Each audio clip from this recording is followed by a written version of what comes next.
we are back here on both sides. We're back on the Twitch side. Welcome on board, everyone, as the Buffalo Sabres take the ice for Game 1 of this Eastern Conference quarterfinal series against the Boston Bruins. I had to get things already and set up here. We are all good to go. Once again, some technical difficulties here.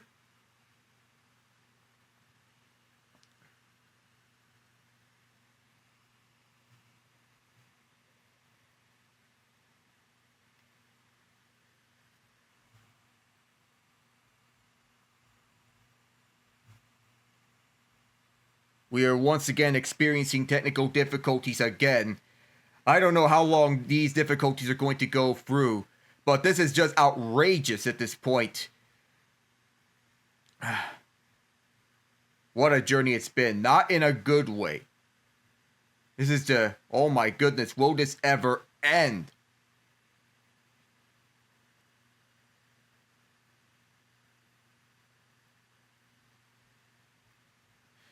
Well, the feed's not loading, but let's refresh it to see if this will work this time around. In the meantime, as we're going through, we'll go over the lineups here for Game 1 of this Eastern Conference quarterfinal series, where we expect the playoff debut of Boston's prized youngster James Higgins, who's playing on the third line next to Fraser Minten and Mark Husnudinov. The first line is Morgan. I realized I was muted on the Twitter Spaces. I had to start a new space, so excuse me for that. I apologize. So here for the first time in 15 years, the Buffalo Sabres are in the Stanley Cup playoffs, and here we are for our lineups here. For the visiting Boston Bruins, on the top line, Morgan Geekie, Elias Lindholm, David Pastrnak. Second line, Casey Middlestat, Pavel Zacha, Victor Arvidsson. The third line, James Higgins, Fraser Minten, Mark Husnudinov, making their playoff debuts, all three of them. Tanner Jeannot, Sean Kuraly, and Mark Kastelik round out this core. And for the defense cores, we begin with the Bruins. Donovan Aspro with Charlie McAvoy, Hampus Lindholm with Mason Lohrei, Nikita Zadorov with Andrew Peeke. The starter is Jeremy Swayman.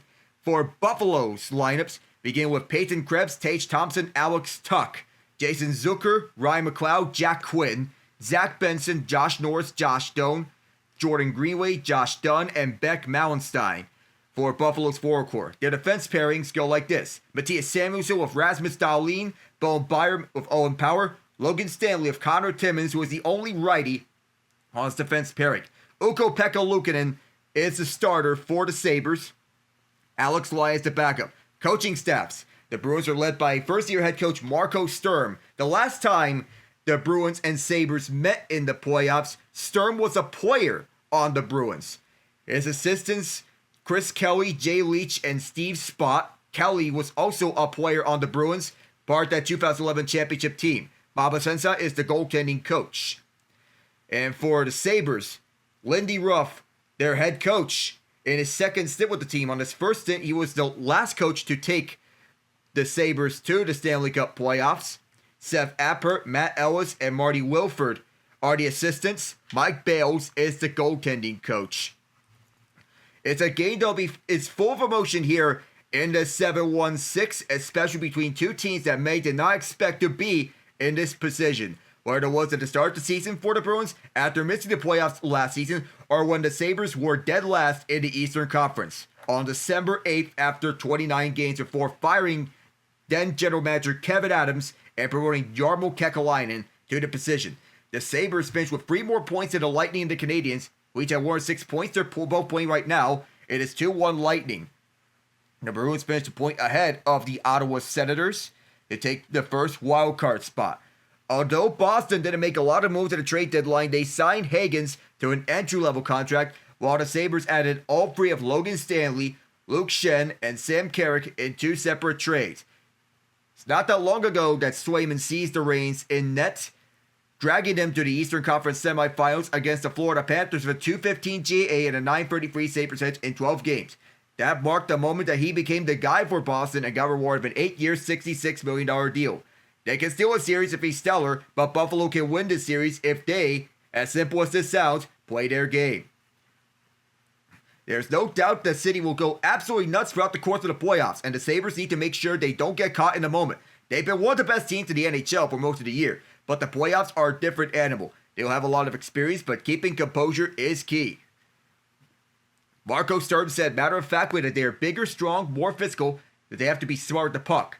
That is especially true because they are the second most penalized team in the entire NHL. They have totaled 978 penalty minutes throughout the entire season, and they have the two guys who are first and second in the category in penalty minutes, and Nikita Zadorov and Mark Kastelik. Logan Stanley comes third behind the both of them. And while the Sabres, they are still on the power play, but it's been a rough go for them. They did not score their final 22 power play chances in their final 7 games of this regular season. They finished tied for 19th in the NHL at 19.5%. Fortunately, the Bruins have the second most penalized team in the league. And for Buffalo, they're going up against a 24th ranked penalty kill at 77%. Buffalo, on the contrary, has the 4th ranked penalty kill at 81.9%. The Bruins, while they are good at defending the rush, they are not that good overall defensively, as they are one of the worst defensive teams in the entire NHL. So we'll be getting updates from the Tampa Bay Montreal game here in the meantime. This is Boston versus Buffalo here at KeyBank Center. Welcome to playoff hockey from Buffalo, New York. We are underway. Sabres in the royal blue, Bruins in the white. Those are uniform combos here for tonight's action. And the Sabres getting in control with possession this game, as the Bruins are back deep in their own zone. Pantours in the near half boards is Zacha. Charlie McAvoy trying to clear this out. Rasmus Dahlin is on the hold. Up the middle, this is picked up by Boston. Weaving through is Arvidsson. Arvidsson waits for help. He is pinned at the far corner. Nothing doing for him. It goes behind for Jordan Greenway as the Sabres are starting with the 4th line out on the ice. Morgan Geekie gets sandwiched along. The Bruins will pick it back up. Zadorov going back for Peak. Andrew Peak, this takes a bounce off of somebody, and this will be recollected by Owen Power, one of the 2 first overall picks on this Sabres defensive core. Up the middle, this goes through the boards, near side. Peak is back, feeds Zadorov. He'll go to Geekie, intercepted by Benson. Zach Benson in trouble, and my feet's a little slow, so hang in there. Yeah, my laptop continues to act up. Not the first time this has happened. And I swear, this has been very bad with how my laptop has been going things. I assume my laptop is checking for updates on Adobe Creative Cloud. That's usually the time in which it slows down a lot. That was also the case with my desktop, so bear with me. Bone Beimer's all the way back at the far corner, and my feed is very, very slow now. My goodness, who's Nadinov is keeping it in? Centering pass. It's knocked away, went off a stick. It goes over the top of the netting. Rasmus Dahlin trying to clear this out. Now I need to just refresh my feed.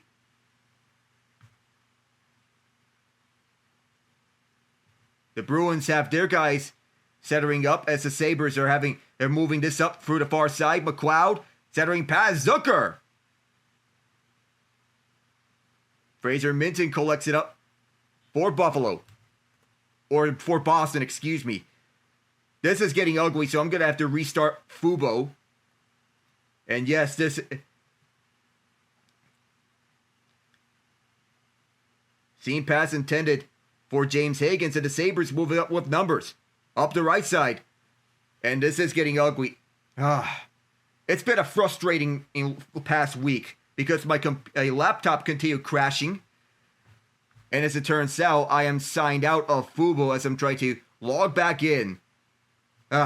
It's been a very, very bad week.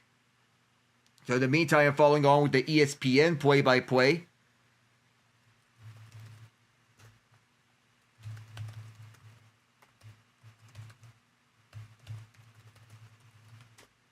So I'm going to follow along. The Montreal's tied it. Yuri Slafkovsky has tied the game for the Montreal Canadiens. We're early on here between Boston and Buffalo. No score here for tonight.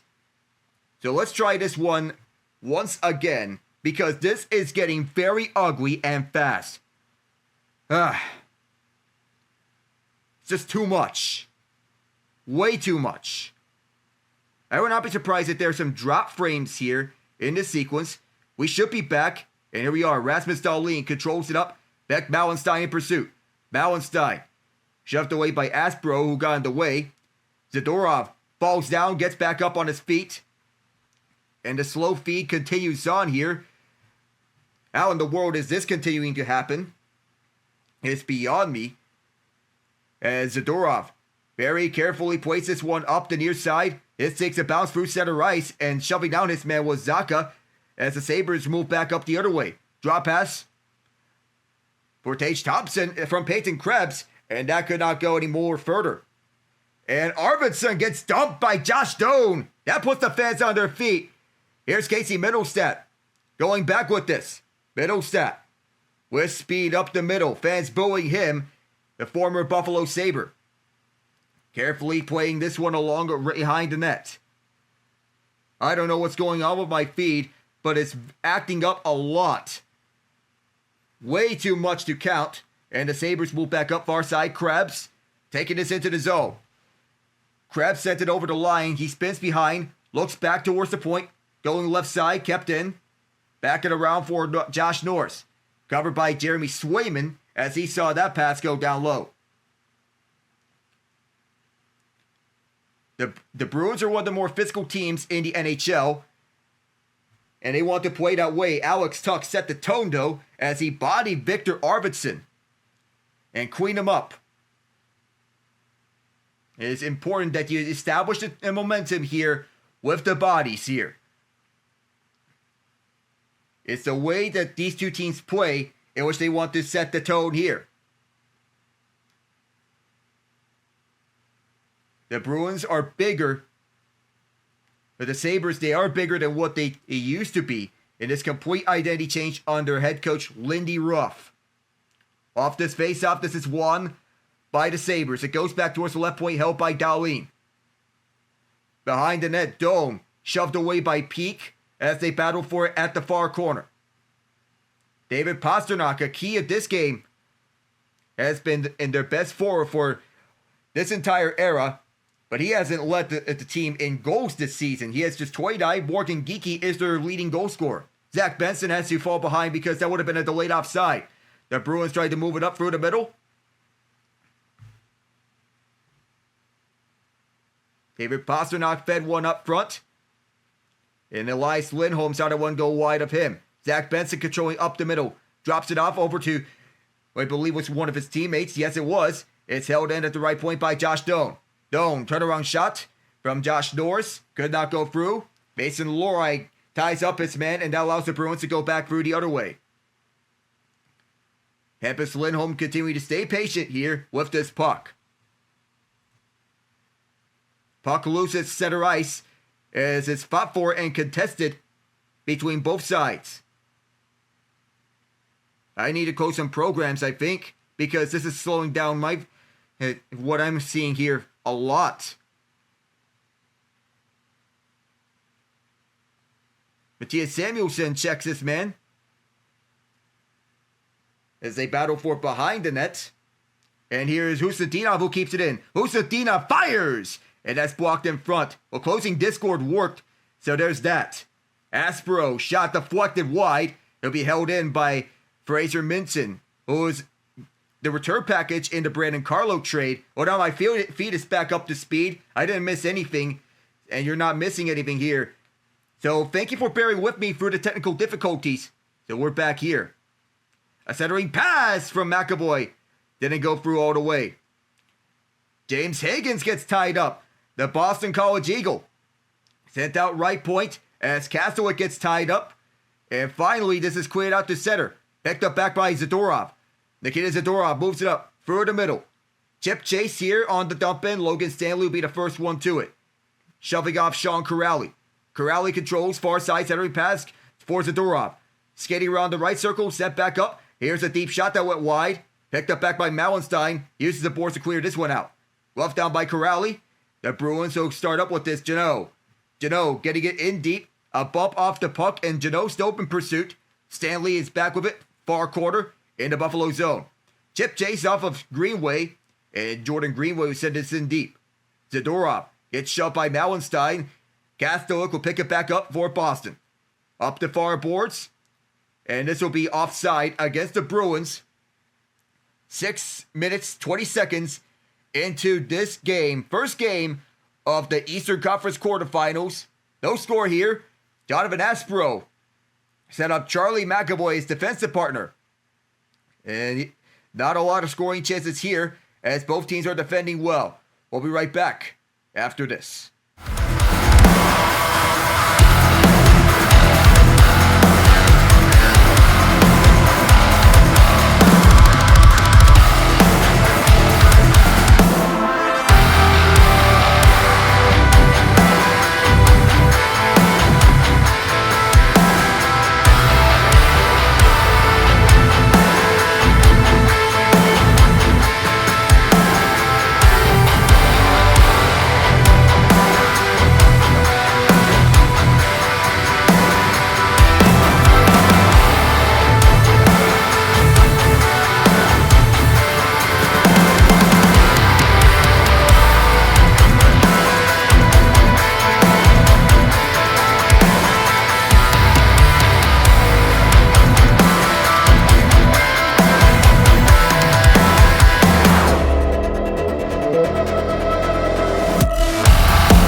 As you would expect, the Sabres fans wanted to get in cheered when the ushers showed up at the gate. They were dying for playoff hockey for 15 years, and finally, they get to experience that. The last time they made the playoffs, their point leader was Thomas Vanek with 73. Their goals leader, also Thomas Vanek, with 32. This faceoff is won by the Bruins. The get-in price for the cheapest ticket is just north of $450. My goodness. And their save percentage leader at that time in 2011, Ryan Miller. This wraparound couldn't go as the Bruins are in control up the far half boards.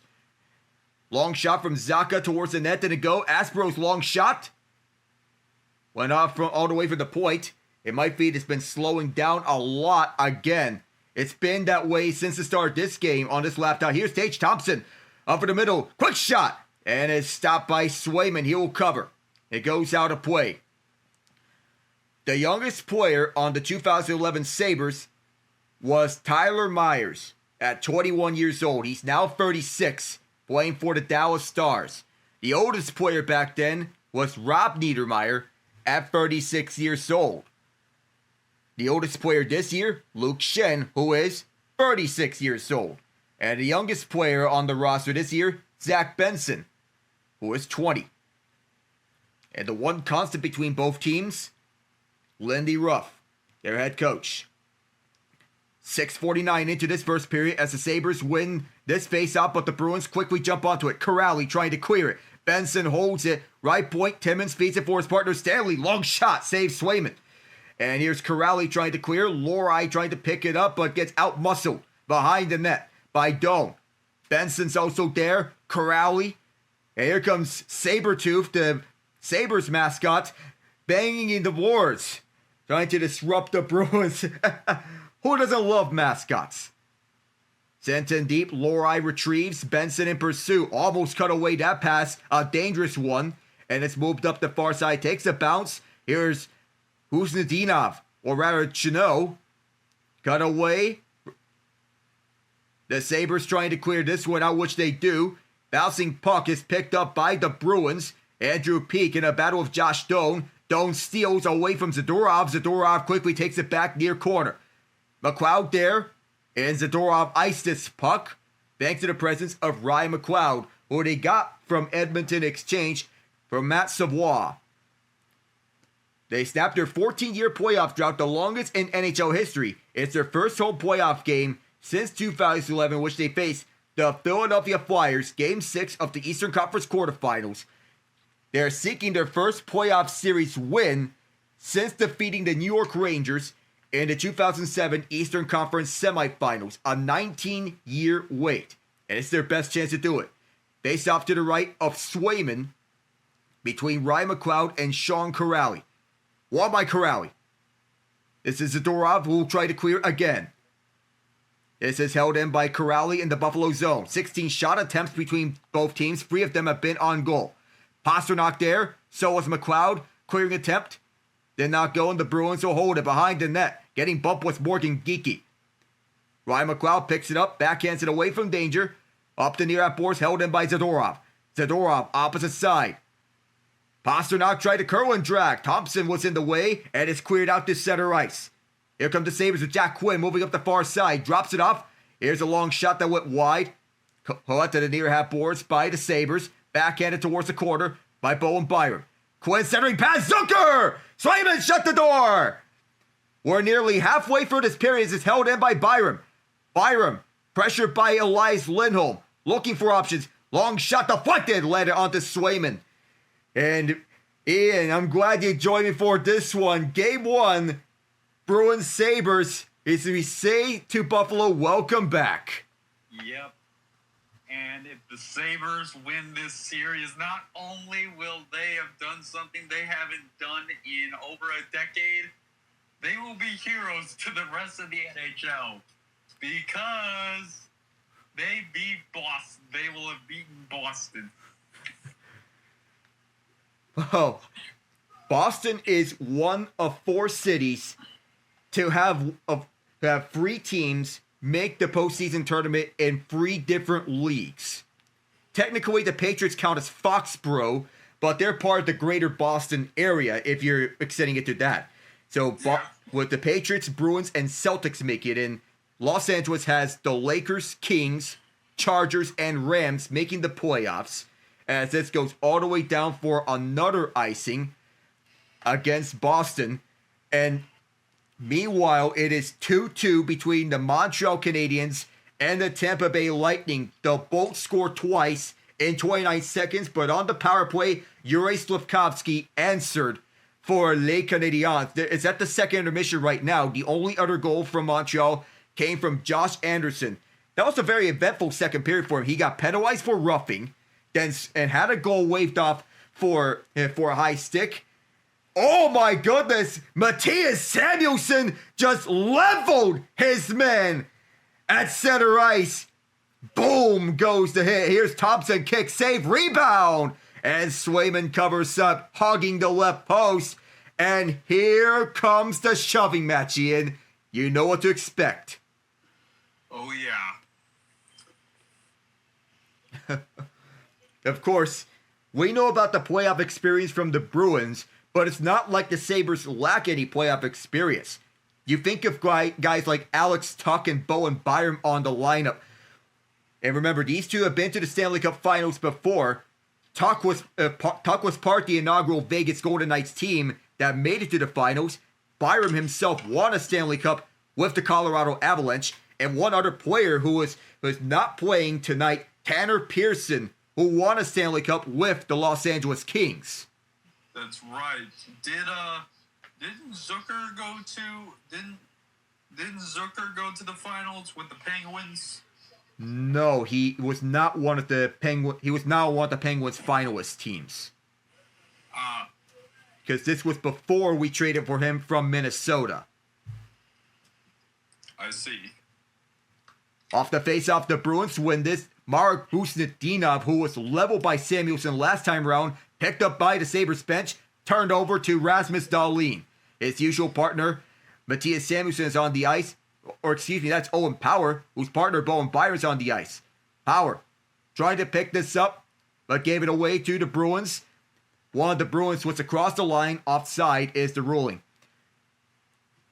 Now, you may note that there is a noticeable youthful presence on the Bruins' third line, because 2/3 of the Bruins' third line is comprised of rookies. We already know Fraser Minton, Ian. He was part of the trade that sent Brandon Carlo to the Toronto Maple Leafs. But how about James Higgins making his playoff debut? He debuted just last week after signing his entry-level contract, coming off a stellar collegiate season with the Boston College Eagles. Well then. The 17 goals from Minton are tied for eighth most among rookies this season. 93 in white. The second line's out there for the Bruins, and former Sabre Casey Middlestat wins it, wearing number 11, because 37 is likely to be retired. There's another crunching hit. We're going to see more of that. And you can make the argument for why playoff tickers should have hit counters. You only know of shot counters, but not hit counters. Boston trying to defend here. They're not one of the better teams on defense this season as opposed to years past. And Jordan Greenway continuing to set the tone here with another big hit. Arvidsson gave it away. Pass in front. Controlling on the backhand. No room to shoot for Josh Dunn. Around Jordan Greenway, this will be recollected by Arvidsson, who the Bruins acquired in a cap dump from the Edmonton Oilers. And boy, he has worked wonders here under Marco Sturm. Arvidsson's slow to get up. Sabres go back the other way, and Dunn will just send it down. He'll go off for his change. Lohrei moves it over right side for Hampus Lindholm. Haven't said his name a lot. And Dahlin will move it up through center. The Bruins take it back on the other way. From their own defensive zone, they'll go right to left. Zadorov will send this back for Pasternak. Pasternak controls. Pasternak fires. Blocked in front. Another chance. He scores! Morgan Geekie!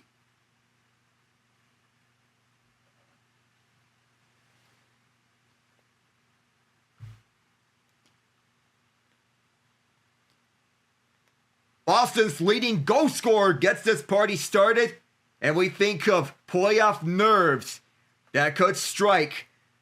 Of course, it's the Sabres' first game back in 15 years in the playoffs, but one big thing to note is playoff nerves, that they should not get caught up in the moment. No, and after this first goal, Buffalo, it's time to get out of the dream state. Fellas, the first blood has been drawn by the Bruins. Time for you to strike back. That was after Rasmus Dahlin blocked the shot that came from David Pasternak, and Morgan Geekie with his 7th career playoff goal. We don't hear his name a lot, but he has been one of the biggest surprise stories of last season, and he continued that onto this season. 39 goals in the regular season. He was one of the lesser-known prospects of the Carolina Hurricanes before making his big jump with the Seattle Kraken. But in Boston, he took another jump and emerged into surprisingly one of the better goal scorers in the NHL. I'm surprised to the levels of, say, I know this is an unfair comparison, as Fraser Minton had it knocked off of Luukkonen's pad. A shot from the slot that could have made it 2-0 had it not been for Luukkonen. But here it is.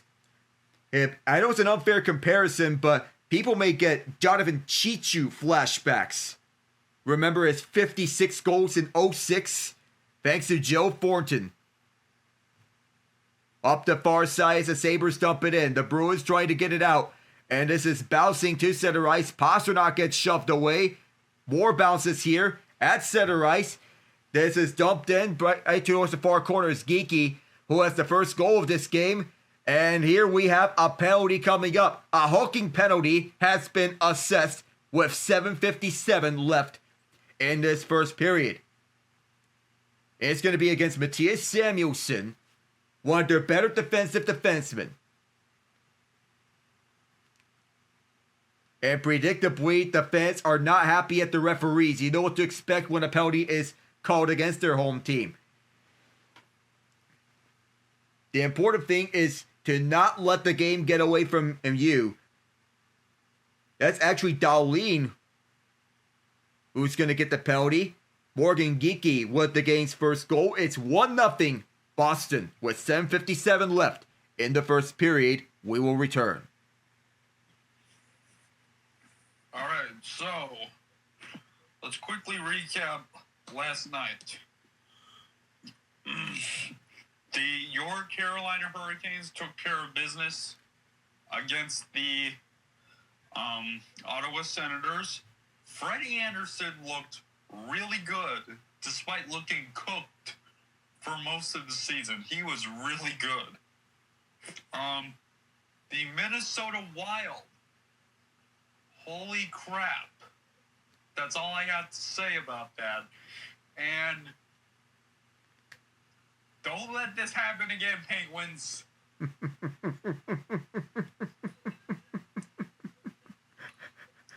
I swear, if we lose the series to the Flyers, I'm going to become the Joker, Ian. I understand. Oh my goodness. Yeah, we should not let that happen again. Look, it was a 1-goal game, the final score. But that final score was deceiving. Philadelphia was the far better team. So here we go. Pavel Zacha moves back up. Morgan Geekie falls down as he keeps this in. Elias Lindholm for Pavel Zacha. Around for David Pastrnak. Back over across Charlie McAvoy. Pastrnak. I have lost a lot of progress here as, oh my goodness. And do keep in mind, my laptop has been having a very tough time over this past week with a lot of crashes. Here's been getting slow to start off as Geekie gets tied up at the far half boards. Here's Lindholm who will feed it back for Pastrnak. Pastrnak winds, drops.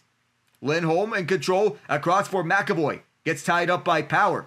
Owen Power. And because of all the stoppages with this laptop, I lost a minute of ice time in the process. So no goals to speak of in the first minute of the power play. And a lot of pushing and shoving here with 24 seconds left on this man advantage as there was a scramble through center ice. Well, the center of the crease, rather. Well, the front of the net should not be a place in which all of this is occurring. But here it is. I have to do a lot of refreshes because for some reason Fubo continues to stop the feed. Elias Lindholm and Ukko-Pekka Luukkonen get into one another. And Jordan Greenway takes exception to Lindholm getting to the net front. And here we are with another pause from Fubo. I swear, this typically always happens when Adobe Creative Cloud checks for updates. Backdoor Arvidsson! Tipped it wide on the one-touch feed. Benton keeps it in. Middlestat gonna hold the zone. The Sabres get the last clear with 6 minutes left in the first. The penalty has been killed. Up the far side, it is Minton who gets being settled for the Bruins. They lead it 1-0. And the Sabres tie them up and they go back the other way. Tage Thompson gets stick lifted. Thompson gets this one back after the delayed offside. The Bruins miss out on their first power play. They were 3 of 15 in the regular season. Krebs offside is called. 5:38 left in the first period. He was looking for Josh Doan. So in game 1, it is 1-0 Bruins. And to look back, I was, as we go into the stoppage, the fact that Freddie Anderson had his shutout yesterday, that was one of the biggest surprises early in this postseason. But I'll take it, Ian. Agreed. I also saw something else about the Senators' record when Brady Tkachuk fights. So I think it's a losing record, but I think it's 12-28. All I remember. The Senators are 12-28 when Brady Tkachuk fights in a game. And that opening in face-off fight, oh boy, did Carolina ever enjoy that. Jordan Staal rocked the lights out of Tkachuk off the opening face-off.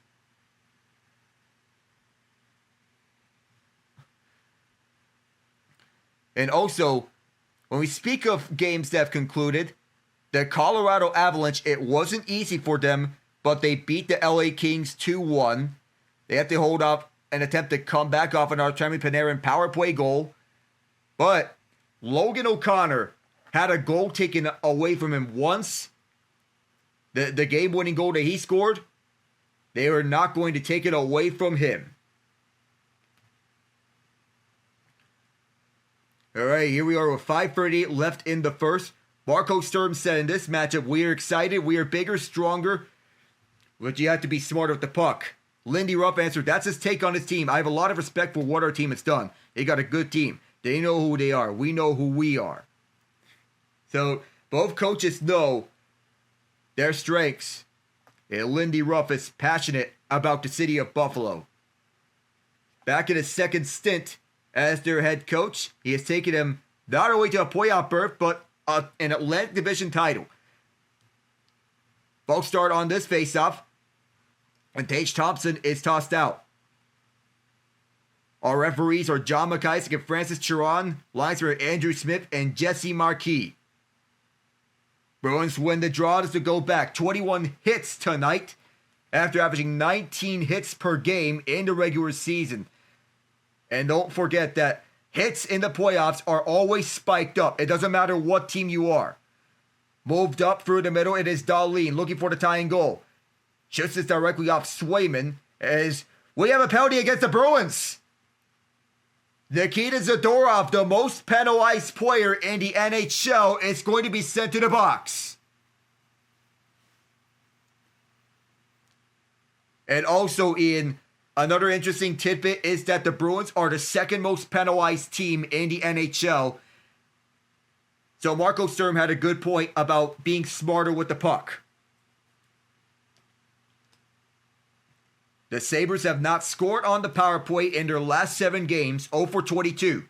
But the Bruins have the 24th ranked penalty kill in the NHL in the regular season. We'll see how this goes. This is Buffalo's opportunity to even things back up. Make this a brand new game again. And as we are speaking, Alec, the Canadiens have just taken the lead against the Lightning off of the efforts of Juraj Stefkovsky. Juraj Slafkovsky has his second. He scored the tying goal, and he scored the go-ahead goal here, Ian. All right, here's Rasmus Dahlin controlling it up. 25 seconds are gone here on the Zadorov penalty. Josh Norris up the far side finds Jack Quinn. Chipped it in deep. McAvoy's in the way. Norris fell down. He's collided hard. Norris, he is very slow to get up. He is lumbering. He's staying on the ice though. Jason Zucker for Rasmus Dahlin looks toward Thompson's direction. Instead goes to Zucker. Zucker fires the rebound. That's Swayman stopping that. And another blast. Swayman got that too. He'll cover. 1:11 left on the man advantage. That is a sharp shot. Rasmus Dahlin, 89 miles an hour. And Montreal, who I picked to go to the Stanley Cup final this year, they're up 3-2 against the Tampa Bay Lightning at their home ice. 3 power play goals in total, 2 from Slafkovsky, 1 from Tampa's breakout star Darren Radish, who's going to get paid this summer. 1-0 Bruins here. Faceoffs won by Buffalo. Here's Dahlin in control. It goes down low for Thompson, tied up by McAvoy. Teammates of Team USA, now they're rivals in the Atlantic Division. Brought back for Quinn. Here's Dahlin again. Jack Quinn looking down low for Thompson, finds it. Out in front, Thompson trying to jam it. It's still loose. And it's waved, no goal. Swayman was pushed beyond the red line. Of course that's going to be waved off. The Bruins, of course, are taking exception to that, and the shoving match has happened again here in the 7-1-6.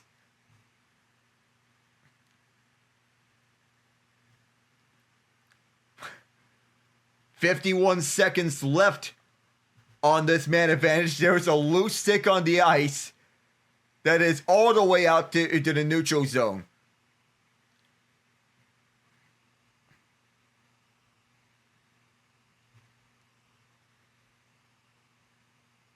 John McIsaac, the referee.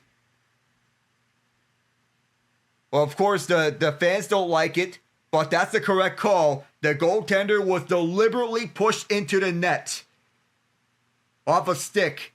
That was Jason Zucker who pushed Swayman across the net, and the official that was there who said no goal. That's the refs knew it. The Sabres fans here don't like it, but that's the correct call.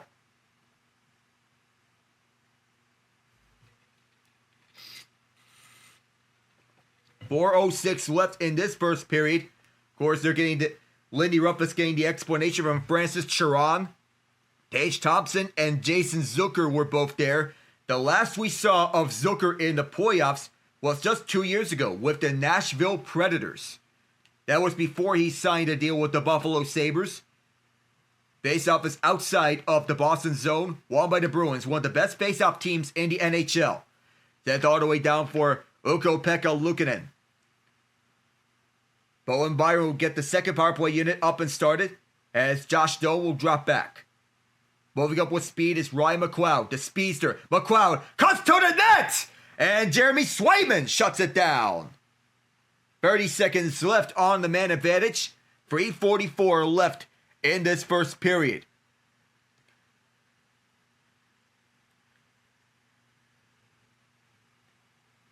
Matt Savoie has had a good first year with the Oilers. Ryan McLeod has fit himself nicely as the Sabres second-line center after being the third-line center on Edmonton, forming an effective third line with Warren Foegele in the 2024 Stanley Cup run, where they finished as the runner-up to the Florida Panthers, overcoming a 3-0 series deficit, forcing a 7th game. These two were a big reason why. McLeod to take the faceoff opposite Sean Corrali. Clean win by the Sabres. Here is Bowen Byram. Looks to McLeod. Doesn't shoot it. He'll go down low for Benson. Back for McLeod. Right side. Byram. Bowen Byram's wheeling it around for Josh Doan. He'll go back for Byram. A long shot. Was stopped by Swayman. Benson got tied up. Held in by Doan. Going opposite side for McLeod. Ryan McLeod fires. Save, and the rebound is loose up front. 6 seconds left on the power play. Corrali wheels this one around. As is picked up by the Bruins. And Zadorov is out of the box. Held in by Buffalo. Josh Doan held it from the left point. 7 shots on goal on that power play. What an amazing effort by Buffalo. Bouncing puck off of Benson made it all the way for Swayman. And Andrew Peeke is bear hugging Benson after the matter of fact. 3 minutes flat. That's how much we have left in this first period. And the finalists for NBA MVP have been announced. Shai Gilgeous-Alexander, Nikola Jokic, and Victor Wembanyama. Jeremy Swayman has made 13 saves in this first period. The power play has looked a lot better here as opposed to the last 7 games. 13 shots, 13 saves. False start to face off. Josh Dunn is kicked out. Jordan Greenwood taking his place and wins it to go opposite side for Matthias Samuelsson, who holds his own. Dunn plays this one out left side. There's a Bruin there. Here's Hampus Lindholm up at the far side. Lindholm flips it towards Luukkonen's right, picked up by Dahlin. This goes past Lohrei, and he'll have to retreat. Bouncing puck will get it over to Samuelsson. 2:37 left in this first period. And Matthias Samuelsson drops it back over to Rasmus Dahlin. He'll go for his change. Dahlin has to go for his change too. He'll set up the far side. Let's go Buffalo chants ringing on here at KeyBank Center. Offside to call. 2:24 left in the period. Tage Thompson's line is out there. 2 straight power play goals for Slavkovsky. But the Tampa power play is answered back. It is Brandon Hagel who evens it up.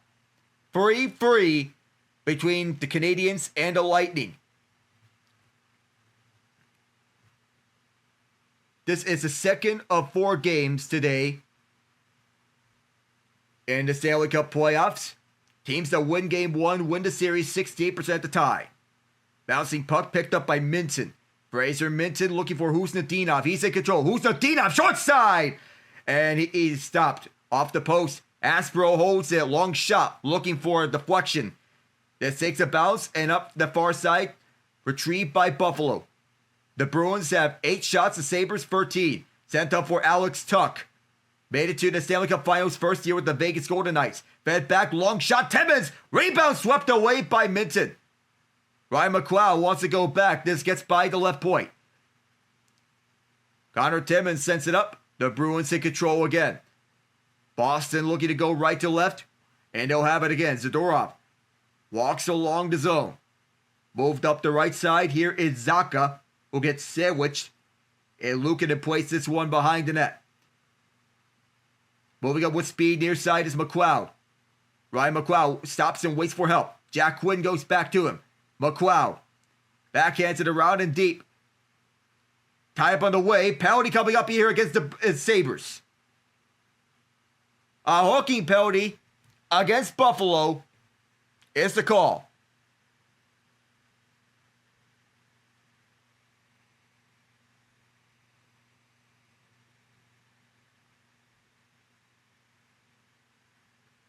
Jason Zucker gets 2 minutes for hooking.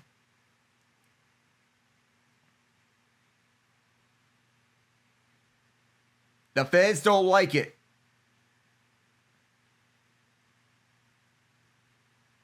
Tied up to the left of Jeremy Swayman.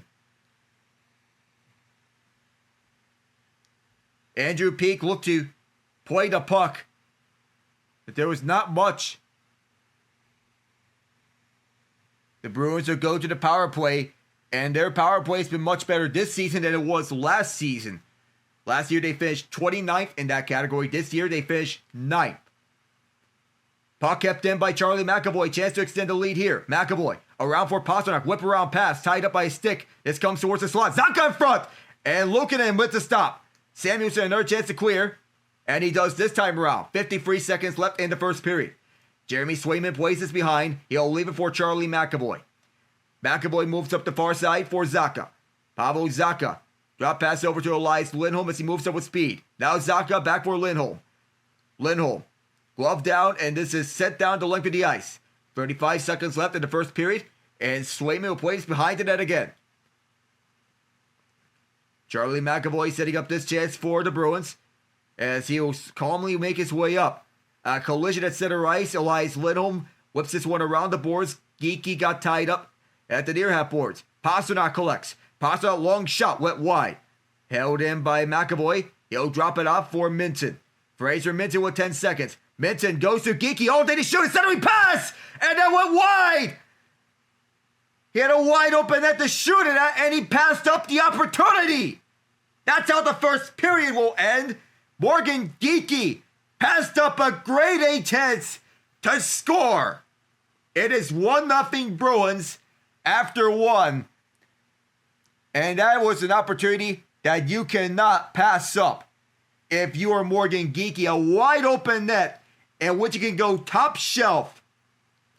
That could have given Boston a 2-0 lead. It is 1-0. Luukkonen could never find the puck. Geeky doesn't turn to shoot it. So it's just 1-0 Boston after 1 period. So when we come back, it'll be the first intermission report. I am Alec Nava. We'll return in a moment.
After one period, it is 1-0 Bruins. In the meantime, it's 3-3 Lightning versus the Canadiens. The latest goal from Brandon Hagel on the power play. We'll keep you updated with that. I'm Alec Nava here with you for the first intermission report. To go to the stats of this game, shots are 13-9 Sabres, hits 23-13 also Sabres. As the faceoffs are fairly even, 12 for the Bruins, 10 for the Sabres. Both teams have not scored on the power play, 0 for 2 for Boston, 0 for 1 for Buffalo. So the Bruins will have carryover power play time to start the second period. 5-2 to block shots in favor of Buffalo. Giveaways 4-3 Buffalo. And each team has one takeaway. He recapped yesterday's playoff games. 2-0 the Hurricanes over the Ottawa Senators. Freddie Anderson with a 22-save shutout. 6th career playoff shutout for Anderson. And Logan Stankoven has been stellar in the first game between Carolina and Ottawa. A fight off the opening faceoff between Jordan Staal and Brady Tkachuk. The Senators are 12-28 when Tkachuk records a fight. Taylor Hall and Stankoven each had a goal and an assist. It was Stankoven who scored first, and then Hall in this third period. Then the Minnesota Wild blew apart the Dallas Stars 6-1 yesterday.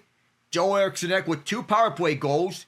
Matt Bodie struck twice, one of them on the empty net. Kirill Kaprizov and Ryan Hartman with the other tallies. The lone Dallas goal came from Jason Robertson on the power play. Another interesting note, teams that scored first so far in this postseason are 4-0. Montreal has scored first, and Boston has scored first in these games that are going underway. And Jesper Wallstedt, in his first career playoff start, turned away 27 of 28 shots. Matt Zuccarello, 3 assists, Kaprizov of a goal and 2 assists. The Philadelphia Flyers beat the Pittsburgh Penguins 3-2. Dan Vladar gets a win, his first career playoff start. But the final score doesn't tell the whole story. The Flyers were the more energized team, and their energy transpired through all across the lineup. Jamie Drysdale, Travis Sanheim, and Porter Martone have all scored for Philadelphia. Evgeny Malkin and Brian Rust for the Penguins. The Penguins are the more experienced team. The Flyers are the younger team. Porter Martone scores a game winner in his playoff debut at just 19 years old. He is the youngest Flyer to score a game-winning goal in his Stanley Cup playoff debut. In the last one, the Colorado Avalanche and the Los Angeles Kings. Scott Wedgwood gets his first career playoff start. He scores 24 goals. He stopped 24 shots. Arturi Lehkonen scored the first goal. Logan O'Connor second goal for Colorado. Logan O'Connor scores the second goal for Colorado. That stands as the game winner. He had a goal that was taken away because of goaltender interference, in which it didn't look like it. It was forced in the net by Drew Doughty. Or Jack Drury, rather, was forced in the net by Drew Doughty.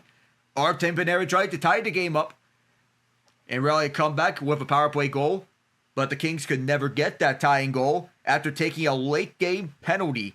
It was Joe Armia, before high sticking late in the game, that put them a man down for the remainder of that game. Anton Forsberg, in his first career playoff start, stopped 28 of 30.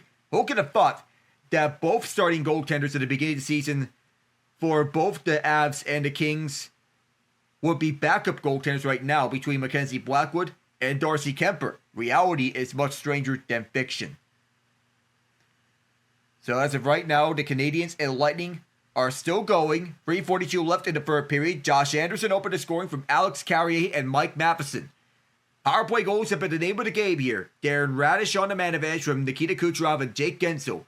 Brandon Hagel even strength from Jake Gensel and Ryan McDonough. Then 2 power play goals coming from Juraj Slafkovsky. The first one assisted by Ivan Demidov and Cole Caulfield. The second one from Caulfield and Nick Suzuki. Brandon Hagel tied the game up. 8:58 the third period. Gensel and Kucherov with the assists. We'll have a live look in from that game to wrap up this second intermission, as the far court is controlled by Gensel. Gensel sends it down the ice, and it is controlled by Lane Hudson, who plays on his offside. He's reunited with Caden Goulet on the second pairing. The top pairing comprised of Mike Matheson and Alex Carey. It's more of a defensive pairing. Jaden Struble and Arbor Jacki make up the third pairing. Ryan McDonough in control of his own zone, trying to get this out pressured by Suzuki, who should be the front runner for the Selke Trophy. Off for center ice, the Lightning are in control. Taken across the ice by Point and wheeled it on around. Collected by the Canadians as it's sent around the boards. And Slavkovsky looking to get this back for Montreal. The last rookie goalie. So not a lot of rookie goaltenders have won a Stanley Cup, as Jakub Dobeš sees this go above him. Yanni Gort there, he'll wheel this one around for Radish. There, Radish to the net. That goes wide of Dobeš. Held in by Moser. J.J. Moser forced out. 2:24 left in the third period.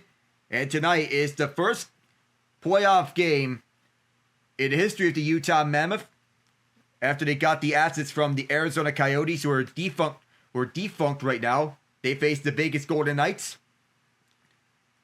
Technically, they're two of the three expansion franchises in the NHL. So Dobeš has been putting on a show in net. A defensive masterpiece for Dobeš as this gets wheeled along around the near corner. 2:15 left in the third period. If there's no more score here, we go to overtime between these two. Back in the round this goes for Oliver Kapanen, or rather Mike Matheson. Jake Evans is out there. This will be taken up by Philip Deneau. Deneau on this fourth line, shoved once by Radish, recollected by Gord. Second stint with the Bolts. Nick Paul gets shoved down by Suzuki, and Deneau gets tripped up. No arm up in the air as Jaden Struble is in control. Struble gets shoved up by Paul. The Habs recollect. 23-17 the shots in favor of the Lightning. 1:40 left in regulation should we have no more goals here. Struble. He'll shove the right side for Suzuki. Nick Suzuki sends this one down the ice. Recollected by Eric Chernak. Chernak is tied up. He wanted to go to Gensel. This goes past him. Jacki moves it up far side. Past the bench. And this gets taken up by Gensel. The Lightning looking to catch the Canadians off guard here. Here's a rush chance. Brandon Hagel looking to go around. Out in front! And Dobeš holds his own. There is a loose helmet on the ice with 1:09 left here in regulation. Vegas is 1-2 against the Mammoth this season in the young history of the Utah Mammoth. If you look at from the Arizona Coyotes, spot by Ryan Smith, who owns the Utah Jazz. This Friday will be the first Stanley Cup playoff game at Delta Center in Salt Lake City. If you know Utah sports lore, they are loud. For context, Phil Jackson had to wear earplugs when the Chicago Bulls faced the Jazz in the NBA Finals back-to-back times.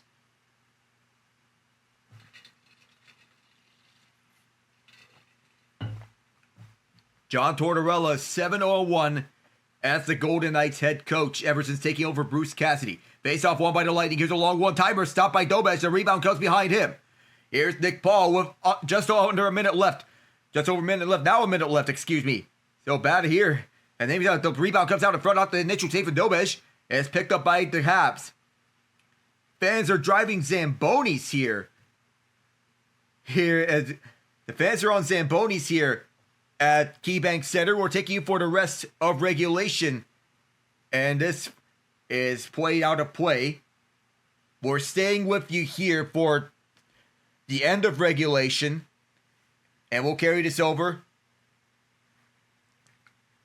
We'll carry this over to the second period of Bruins Sabres. We're 4 minutes until puck drop here to begin the second period. Oh, and yes, in NASCAR, Tyler Reddick has won his 5th race of the season. He has a better win percentage than the entire AL West. A division that has the Sacramento Athletics as the division leader. Anthony Cirelli and Alex Newhook at center ice with 42.7 left in regulation. Newhook goes down off the faceoff. Cirelli does get it out. Off the rush, here's Hagel. with Guentzel as a driller. Hagel fires, that's wide. 33 seconds left, it's kept in by Cernak. Right around for Hagel behind the net. It goes past him. Cirelli can't hold it, but here is a quick shot from McDonough that doesn't go. And one of the players from Montreal goes down. It's taken up by Brendan Gallagher. Penalty arm is up in the air. High stick is the call. 20.5 seconds left here in the third period. Where that puck was fluttering for the point. I don't know if there's a penalty called here. Yes, there is.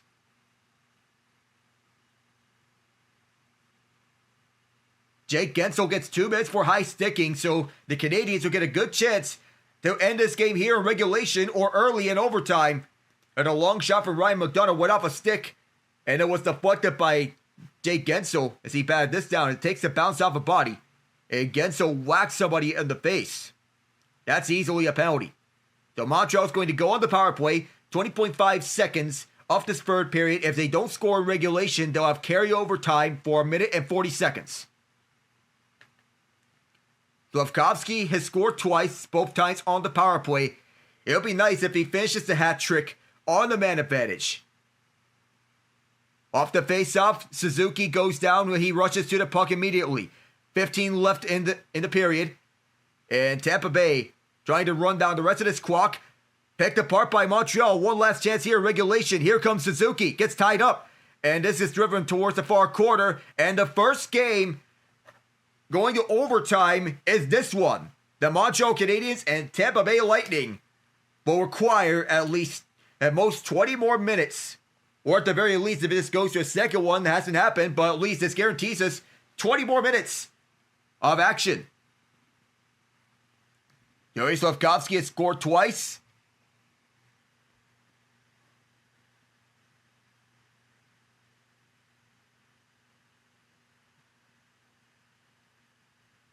We're coming back here in Buffalo as we have the overtime in Tampa Bay.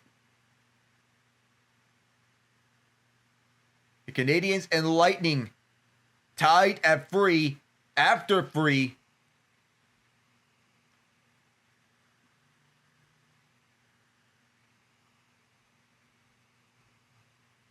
And Kuznetsov almost had one. And as we saw from earlier, that Saturday pass from Morgan Geekie was an errant one. He should have shot it there if he were to put the Bruins on top 2-0. Game 1 going to overtime between the Canadiens and the Lightning. Hagel tied it after Slafkovsky scored twice. We're coming back to you here from KeyBank Center, Buffalo, New York. And already the pauses are beginning here in Fubo. Steve Spott, the Bruins assistant coach, is in charge of the power play for the Bruins. And he has a tall task ahead of him, knowing that his power plays have struggled, but here it's been a revelation for the Bruins. 9th in the NHL in the regular season. Ryan McLeod to take this faceoff at center ice opposite Pavel Zacha, and it's won by Zacha to begin the second period. The only goal has been scored by Morgan Geekie. 7th goal of his career in the playoffs. Had a chance to make it his 8th.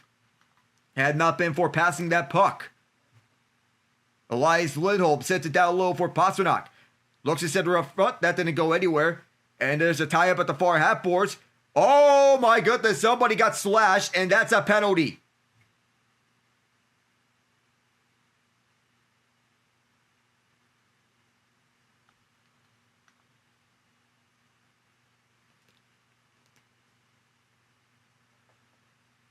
Holding is a penalty. It will be 4-on-4. Pavel Zacha looked to have his stick knocked out of him. And there was the hold from Zacha after he got his stick knocked away by Alex Tuch. And if you're Bruins fans may want an explanation, I mean, disagree with this because the fact that Tuch knocked away his stick may have been one of the reasons why for that penalty, but a penalty is a penalty, and this is the fact of the matter. 23 seconds of 4-on-4 before the Sabres go on an abbreviated power play. They'll have this face-off at the Boston and at the ice to the right of Swayman.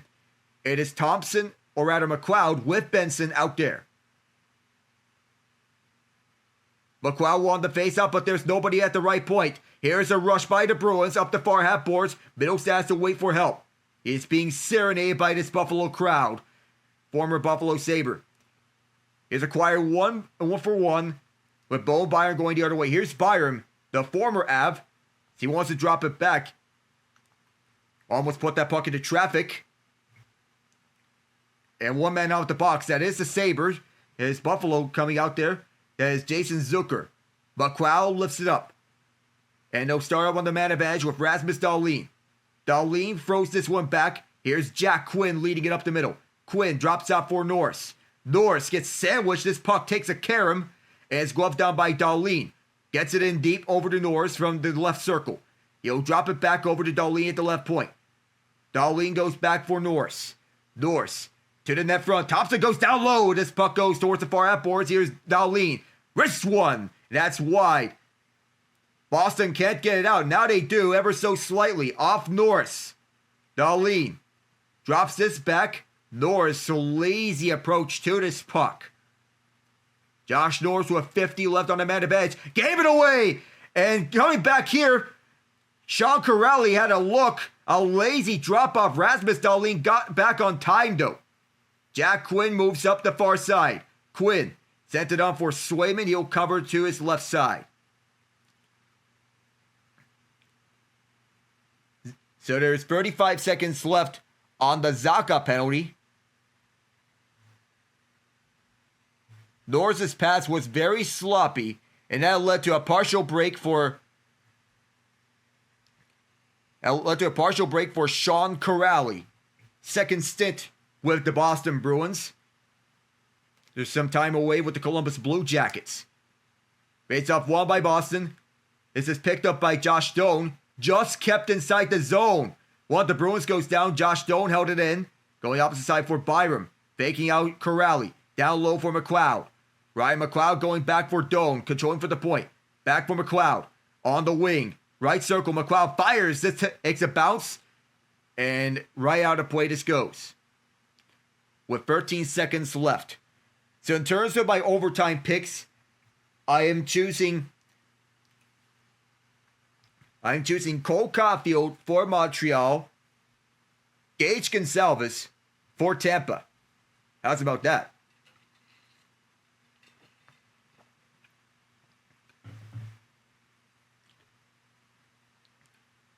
The Alex Tuck line is back on the ice for Buffalo. As the Bruins win this face-off of a chance to clear out the rest of this penalty, they dump it down the length of the ice with 5 seconds left. And Pavel Zacha is now out of the box.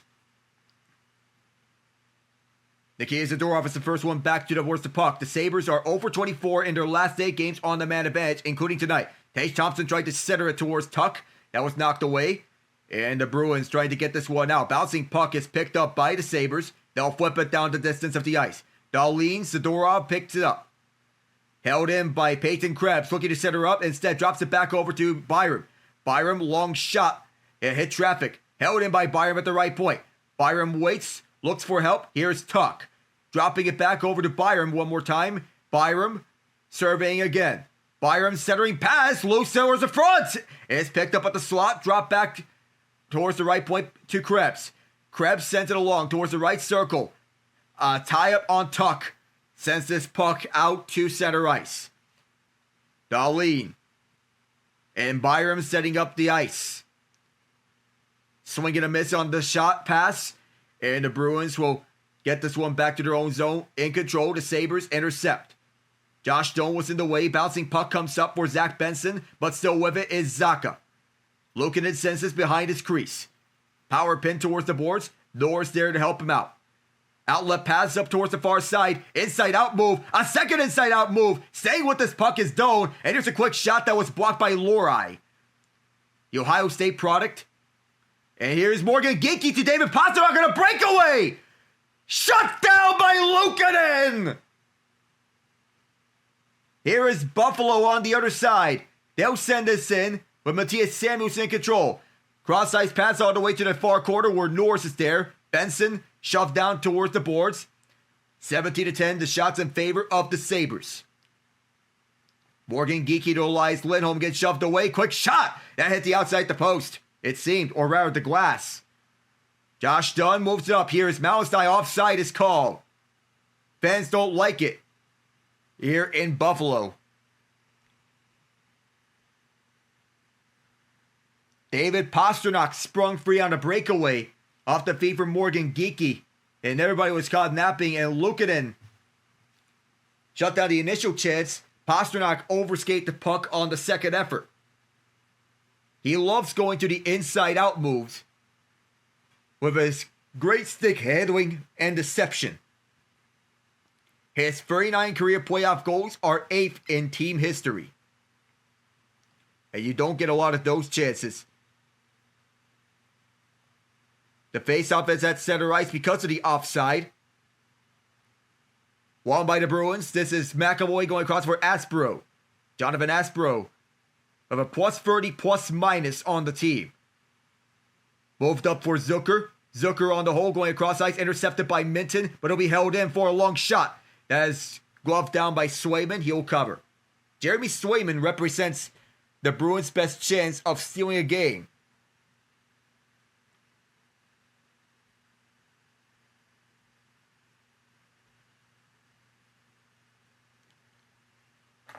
Game 1 between the Utah Mammoth and the Vegas Golden Knights tonight at 10 o'clock Eastern Time, 7 o'clock Pacific Time. Fraser Minton to take this faceoff for the Bruins to the left of Swayman. In what has been a high event game for the Sabres, the Bruins play low event. Ryan McLeod on the opposite side. Minton is tossed out. And this is the rookie James Higgins on his first career playoff faceoff.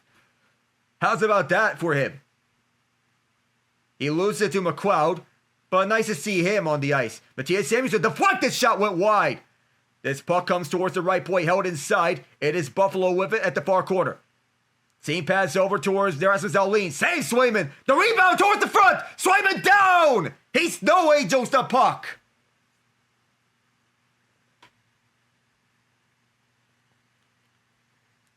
Matthias Samuelsson is down at the goal line trying to bank in this puck. Rasmus Dahlin was there too. At the Oaks, not of shots here as this deflection was stopped by Swayman. Jack Quinn tried to get it through for Buffalo's first playoff goal back. A really good tip by Quinn. Really sharp, but this was Swayman and so was Quinn. As there was all sorts of car crashes at the front of the net. In this fast and physical game. That's the way it should be played as Quinn gets to the bench. 5:04 gone this second period as this faceoff is won by Buffalo. Rasmus Dahlin for Tage Thompson. Shot blocked in front. The rebound comes towards the front. And Swayman saw it again. 6 seconds after the previous whistle. That was Peyton Krebs at the front of the net.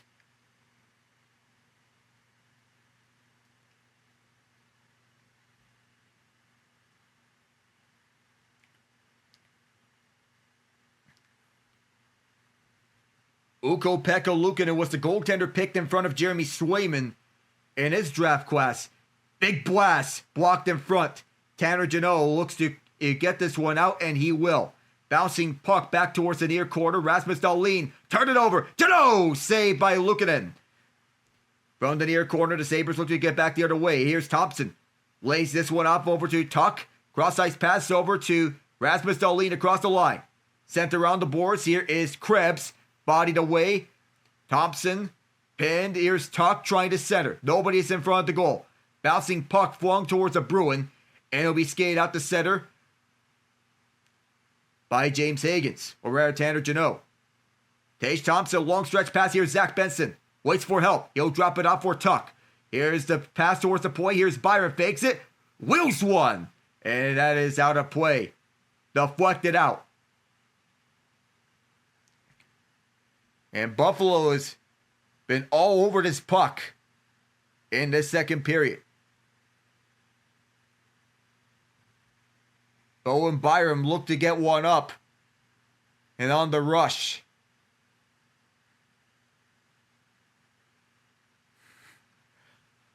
the speed issue and the communication issue that the Bruins are having here in the second period. They need to address that.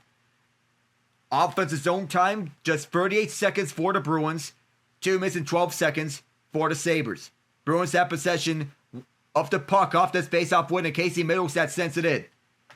Bowen Byron gets shoved away by Victor Arvidsson. Here's Middlestat. Middlestat with it, trying to cut it back. Over to Lohrei. Lohrei's long shot deflected wide. Here is Josh Stone. Looking to get this out. He will. Shots are 13-3. Or rather, shot attempts here in the second period in favor of Buffalo. That's a heavy advantage there. The Sabres in control that. You figured that they would get a goal here eventually. Hampus Lindholm puts this one up. And the Bruins send this one out towards center ice. Picked up back by the Sabres. Byron. Away from Middlestat. Plays this one away. Bowen Byron. It's the most anticipated game one in this Eastern Conference quarterfinals.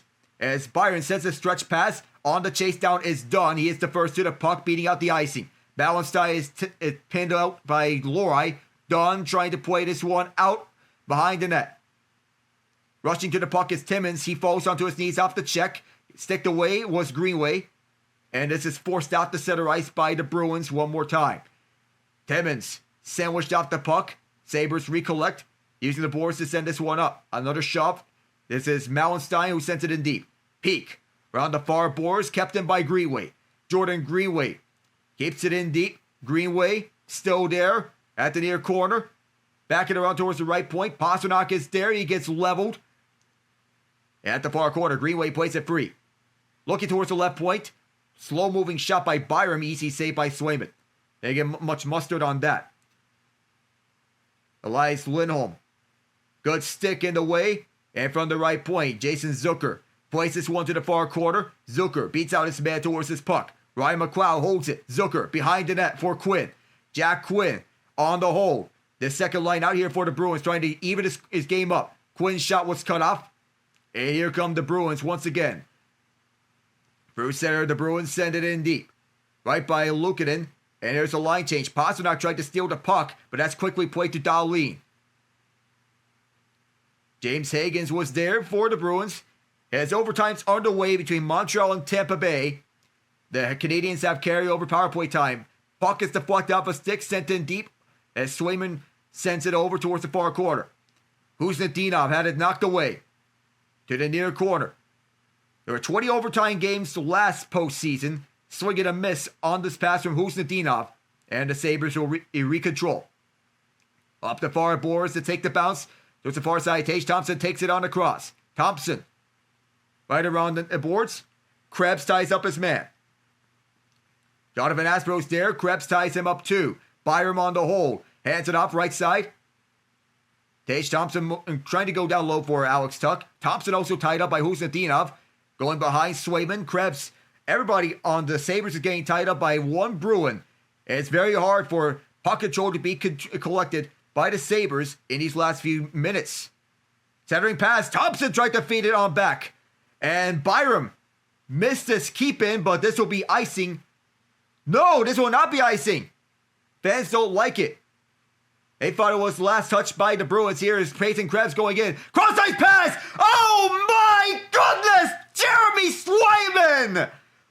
With the save of the game! Holy moly! Are you serious, Swayman?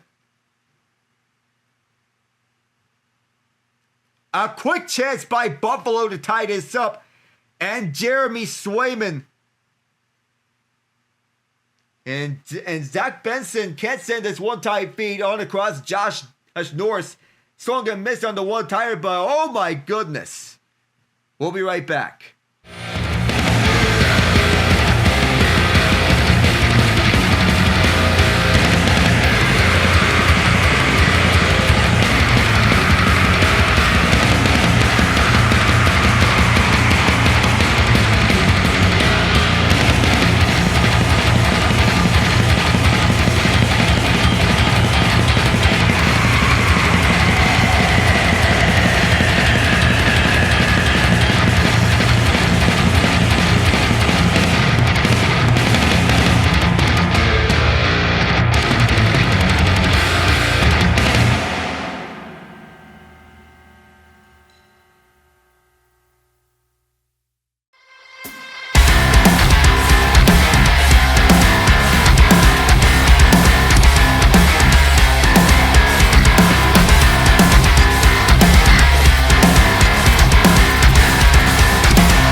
Slafkovsky has his first career playoff hat trick, and he ends it in overtime almost 2 minutes in for the Canadiens, and the team that scores first in this year's Stanley Cup final is now 5-0. The entry by Nick Suzuki. And the feed for Slafkovsky and a quick wrister from the left circle has ended it. 10-12 left in this second period as the Sabres are trying to tie this game up at 1 goal apiece. Long blast blocked in front. And here's a race for the puck. Victor Arvidsson was there. Good sticks by Dahlin and Samuelsson to nullify that. Josh Doan gets slowed down, but he'll get to the puck first anyway. He got checked up and Doan hounded down. This will be picked up by Zach Benson. Fans going for a penalty. No penalty called. No arm up in the air. And here's a breakaway. Here's Pasternak. Save Luukkonen. Goaltending has been incredible in this game. He knows what Pasternak is capable of, and he has denied Pasternak twice on breakaways. No call on the penalty as this long pass just skipped by through the approaching Sabres stick, and Pasternak gets denied not once but twice on breakaways. In 10 minutes of ice time, 1 assist.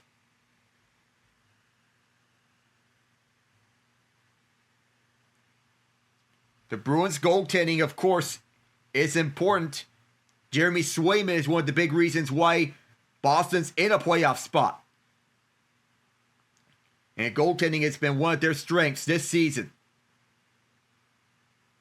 Face-off won by the Bruins. Here's Lori weaving around the net. This is deflected out. Sticked away by Luukkonen as it came out dangerously close to him. Here is Ryan McLeod up the far side. Chip and chase pass as McLeod tried to go back for Byram. Loose to the crease and Swayman covers.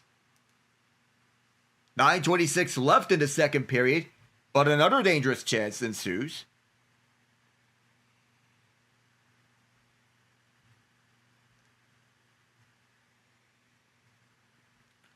And Yuri Slafkovsky ends this. Lane Hudson going to Slafkovsky immediately, and Slafkovsky didn't hesitate to fire this. A hat trick for Slafkovsky. All 3 goals on the man advantage. What a road win for Montreal as they take game 1 against Tampa Bay. Face off to the left of Swayman. A 1-0 lead for the Bruins as they're trying to preserve it. Sabres trying to tie this up. Tie up off the face-off, and it's picked up now by Boston. Aspero trying to clear. He does. As it's moved up through center ice, the pass for Castlewick gets knocked away. 1 shove, 2 shoves. Here's Thompson off the pickup right after the shove from Krebs on Castlewick. Teams are 5-0 when scoring first in this postseason. Alex Tuck held up. Back for McAvoy as he controls. Used the boards to feed his man Aspero. Bouncing puck towards the Sabres bench, and this will be a foot race for this puck. Dumped in from behind the red line. And fans are mock cheering the refs for that icing.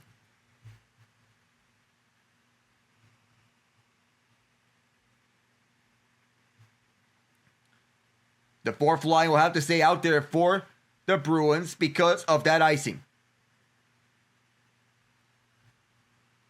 Josh Norris to take this face-off for the Sabres.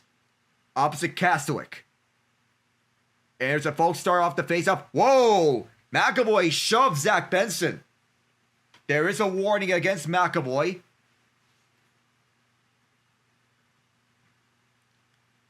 Oh. And Ray Ferraro said that McAvoy has some Brad Marchand in him. Fans unhappy with the delay in the face-off. And here's the face-off win by the Sabres. Here's Dahlin. Weaves around. Dahlin behind the net as he's forced there. Dahlin looks to throw this out in front. This bounced off a skate. Retrieved by Samuelsson on back. And the Bruins will change lines. Sabres trying to catch them up, but they won't. Doan got bodied off. Bruins clear again. Towards Buffalo ice. Rasmus Dahlin skating his way up and around. Dumped in from the far near side. Recollected to the far side by Geekie. Morgan Geekie going back the other way for Buffalo. Here's Pasternak. Pasternak shoved towards the near boards by Dahlin. Comes out to Pasternak. Pasternak tried to wrap it around. There was no space. Josh Doan got in the way of his pass. Here's a 2-on-2. Instead, Buffalo will send this towards the end boards. Mason Lohrei calmly walking his way through as he throws this one around the far side. One too many Sabres in the way there. Elias Lindholm sent it in deep. Here is a pickup by the Sabres as they'll restart the rush. 7:38 to go. Here is Josh Dunn. His high shot was stopped by Swayman with 7:34 left. And that brings play to stop. 22 to 12, the shots on goal in favor of Buffalo. 7:34 to go. What a view from from Niagara Falls and Lake Erie.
The Buffalo Sabres, though, trailed this game 1-0 in Game 1 of the Eastern Conference quarterfinals.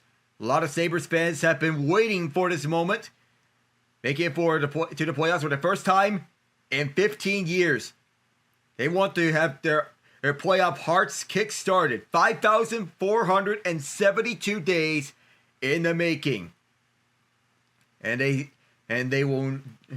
have, of course, they said they don't stop believing. The play of Josh Doan this season has made that trade of JJ Peterka to the Mammoth worth it. How good Doan has played. Puck comes down low.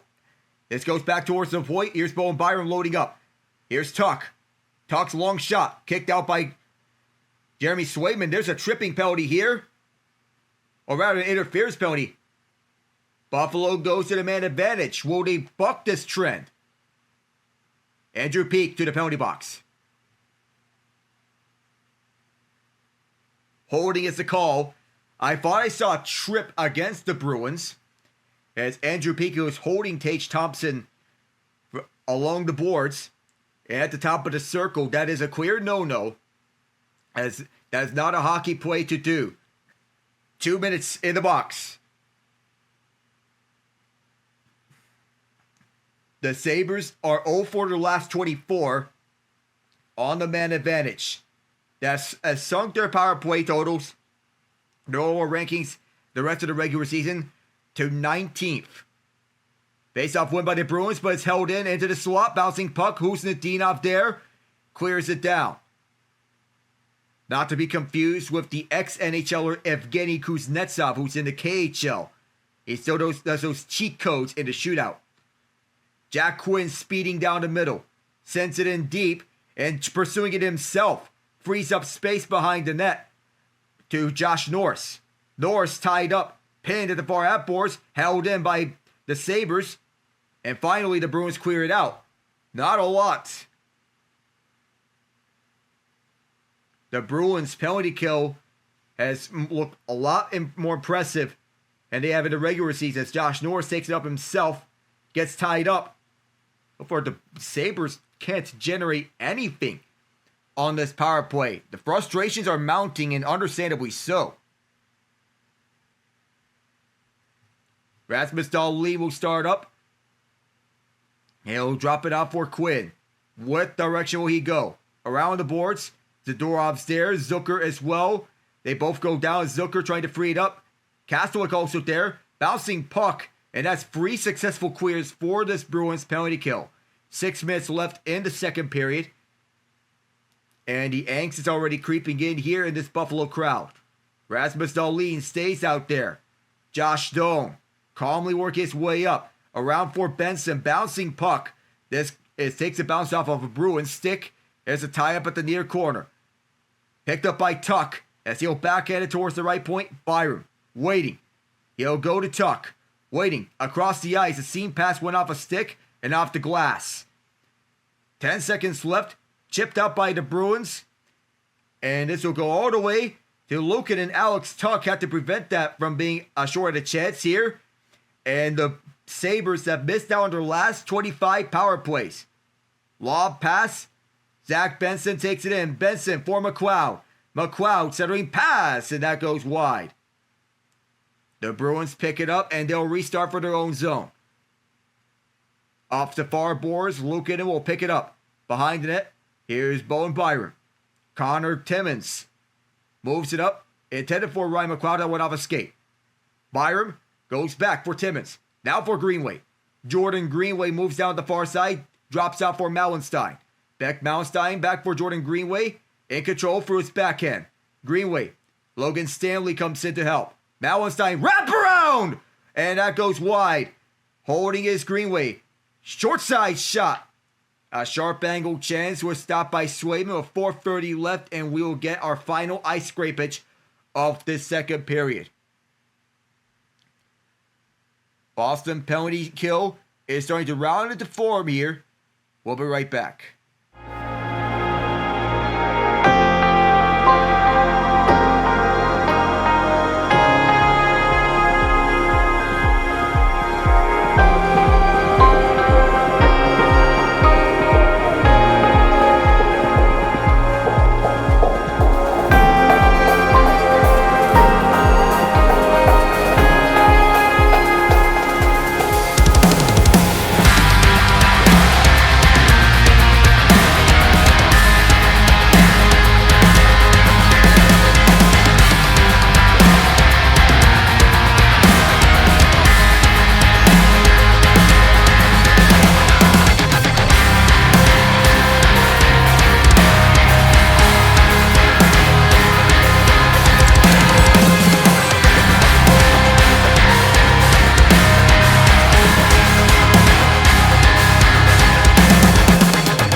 The Saberhood Block Party is back in Buffalo.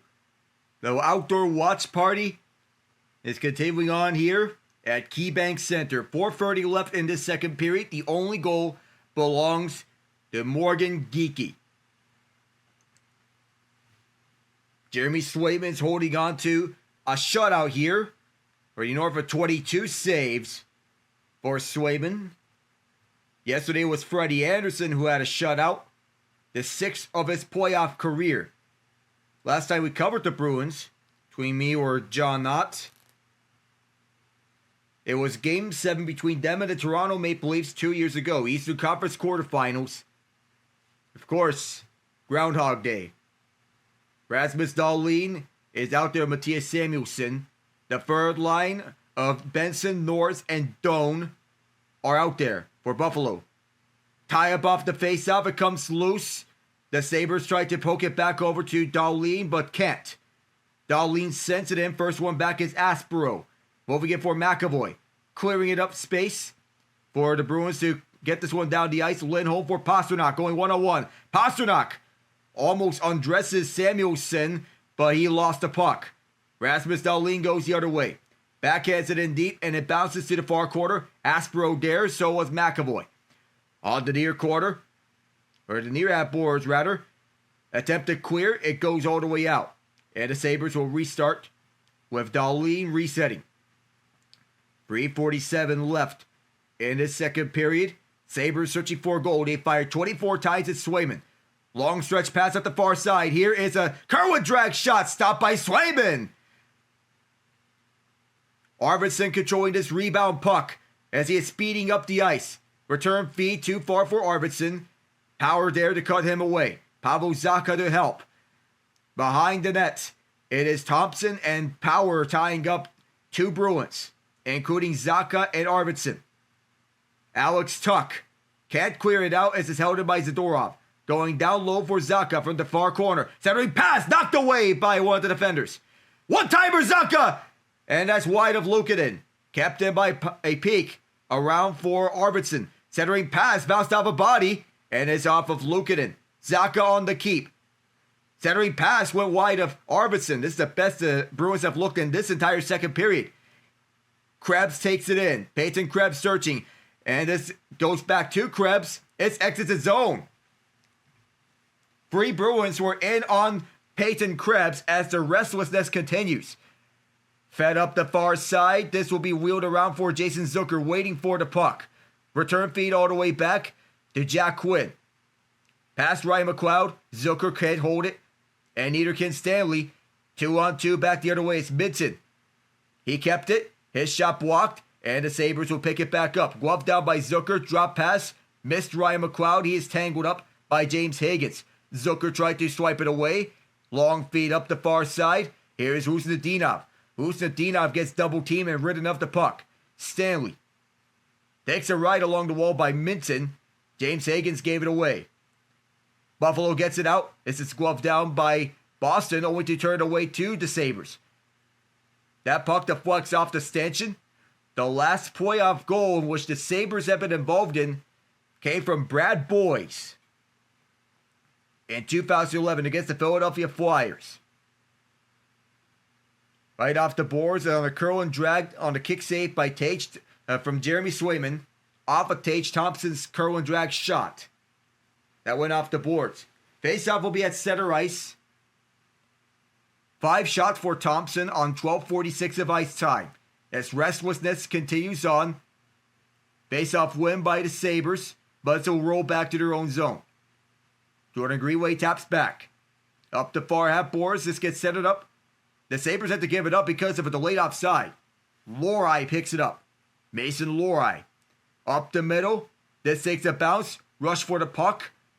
And because it was last touch beyond the red line, there's no icing. 1:26 left in the second period. Battle for this loose puck is picked up by Boston. Back at the other end, Dahlin gets tied up. Here are the Bruins right behind Luukkonen's crease at the trapezoid. A bump off the puck. McAvoy holds it. He'll fire it right around the boards. Going to Jeannot. Tanner Jeannot gets sandwiched, and so does Mark Kastelic. Behind the net, this comes to Jeannot. Tanner Jeannot in the final minute of the second period. Wraps this one around the left point, going down low, intending for Kastelic. Getting tied up. Kastelic still with this puck. Sockers along the far half boards. One-timer Aspro, he faked it. And now it comes to Aspro. Here's a shot blocked. And that gets off of a body in front. Fans love that. Beck Mallenstein had a block. And we have a whistle here for a hand pass.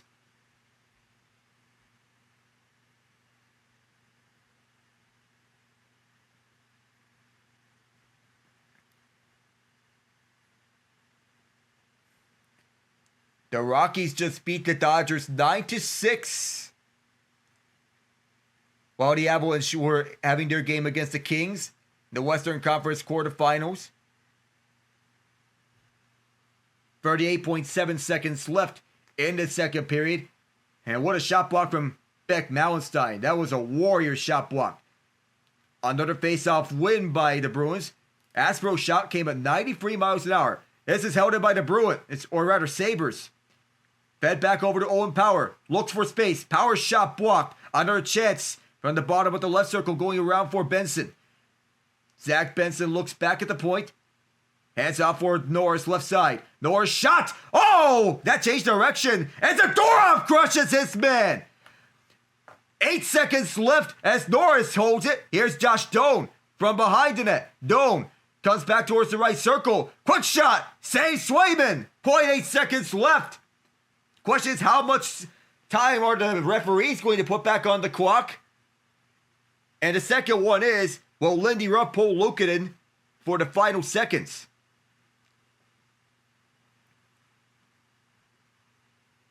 That changed direction right off of Josh Doan. That took a bounce off his knee. And look out, Nikita Zadorov is a freight train. Cleans up Josh Doan clean. But Doan jumps right back up onto the play and almost sets up the goal. And Jeremy Swayman is calm and composed here. 1.5 seconds left. Lindy Ruff is going to pull Ukko-Pekka Luukkonen for this last second. Try to get a quick shot off a face-off win.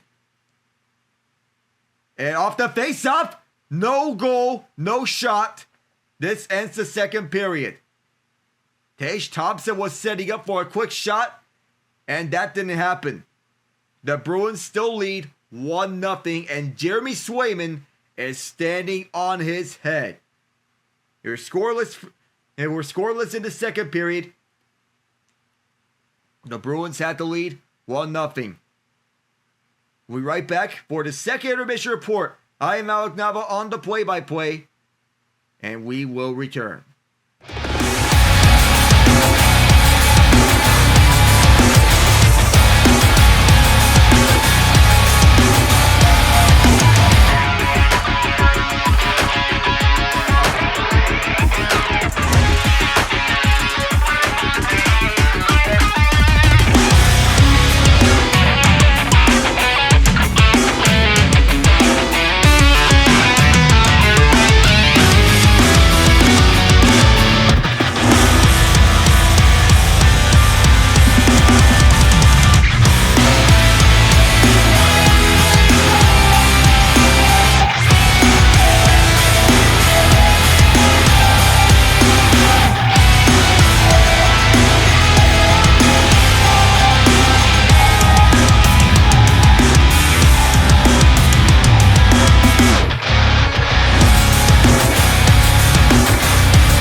are in the second intermission report here. Morgan Geekie remains the only goal scorer of this game. I am Alec Nava. Welcome on board. 1-0. Boston after 2 periods of play. Jeremy Swayman is holding onto a 27-save shutout. This is the Bruins up 1-0. Geekie, his 7th career playoff goal. The assist from David Pastrnak and Nikita Zadorov. Shots are 27-13 Buffalo. They were the dominant team of that second period. Jeremy Swayman has seized control of this game.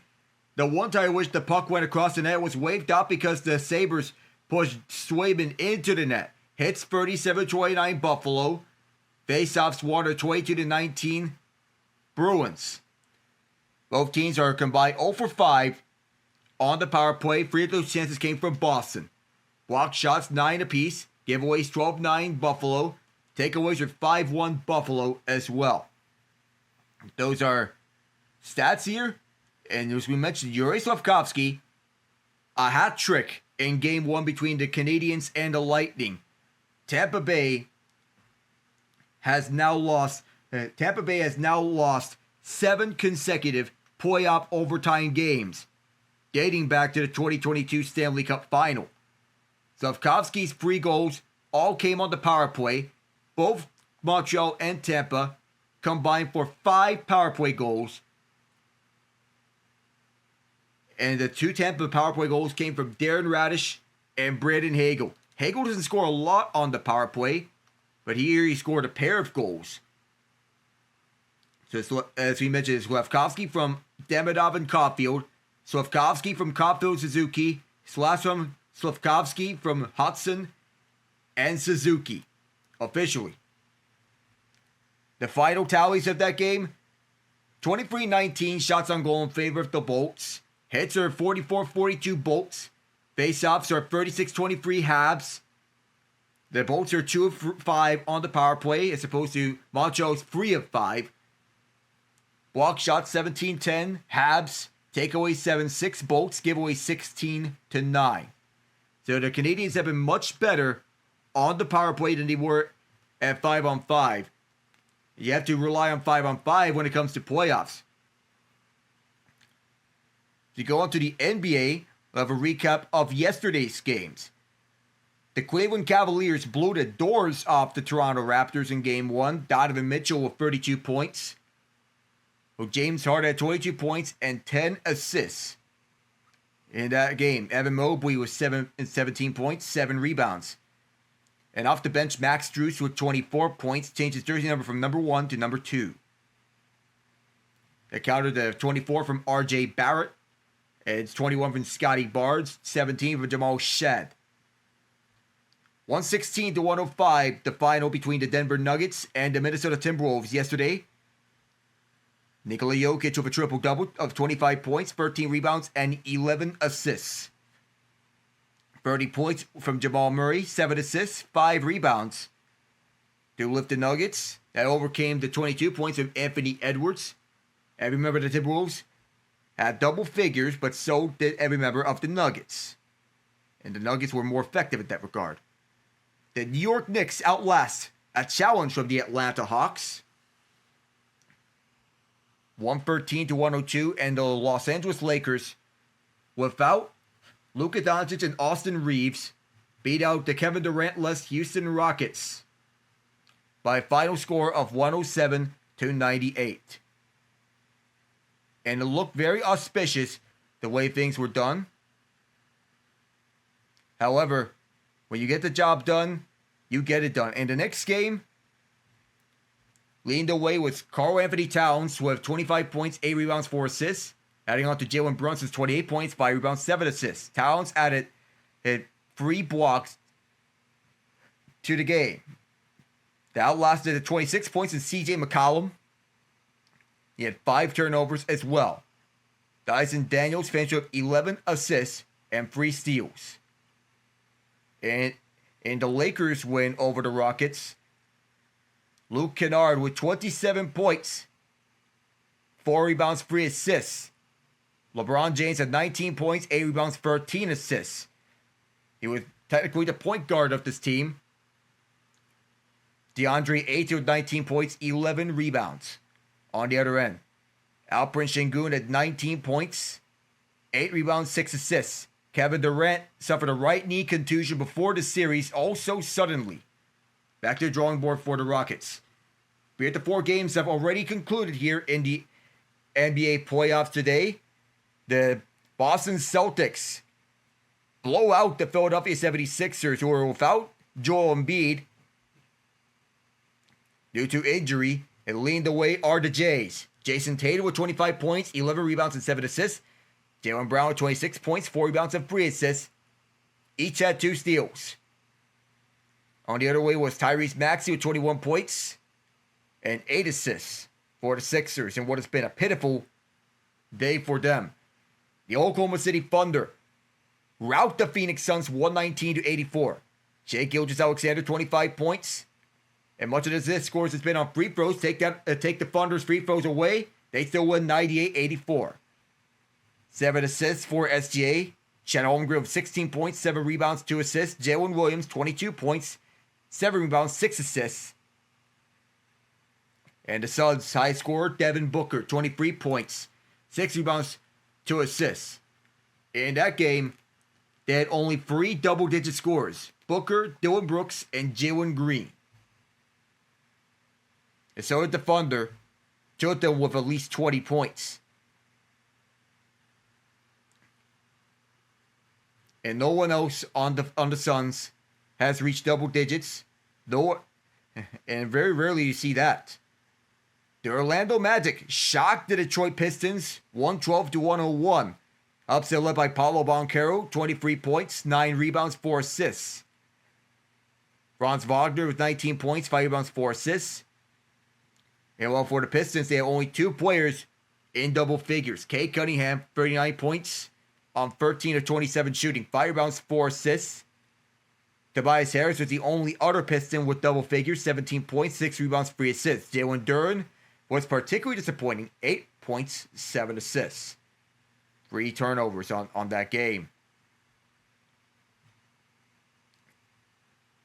As we look forward to the Golden Knights and the Mammoth, well, that is a game that's worth looking forward to. Of course, we're looking around the MLB standings.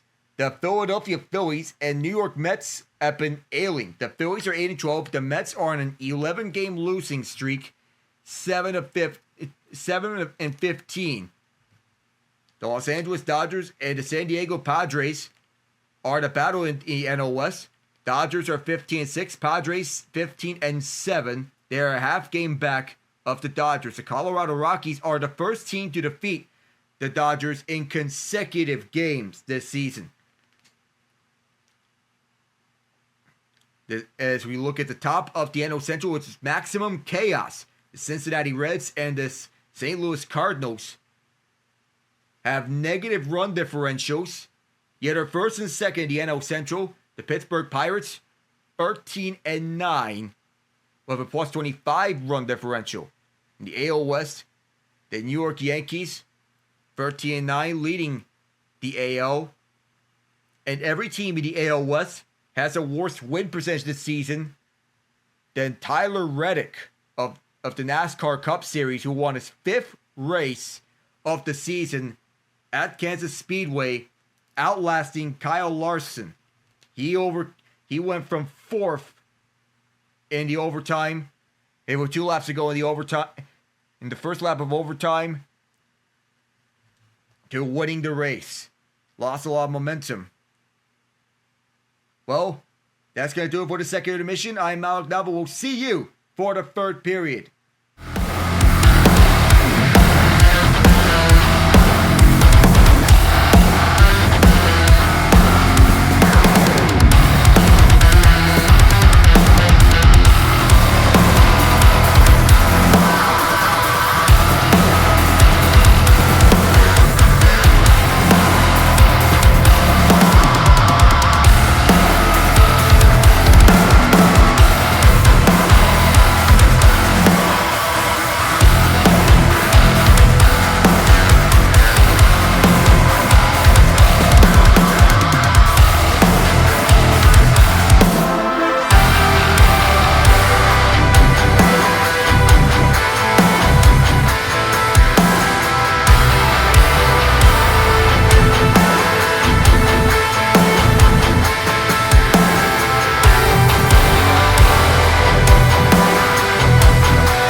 1-0 Bruins after 2 periods. The third period is moments away.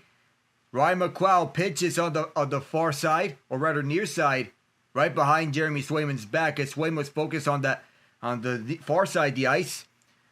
The Bruins would counterattack by getting the defender back in deep to outman them and be prepared for the Sabres' rush. Puck possession is so critical in the zone, and the Bruins are well aware of this.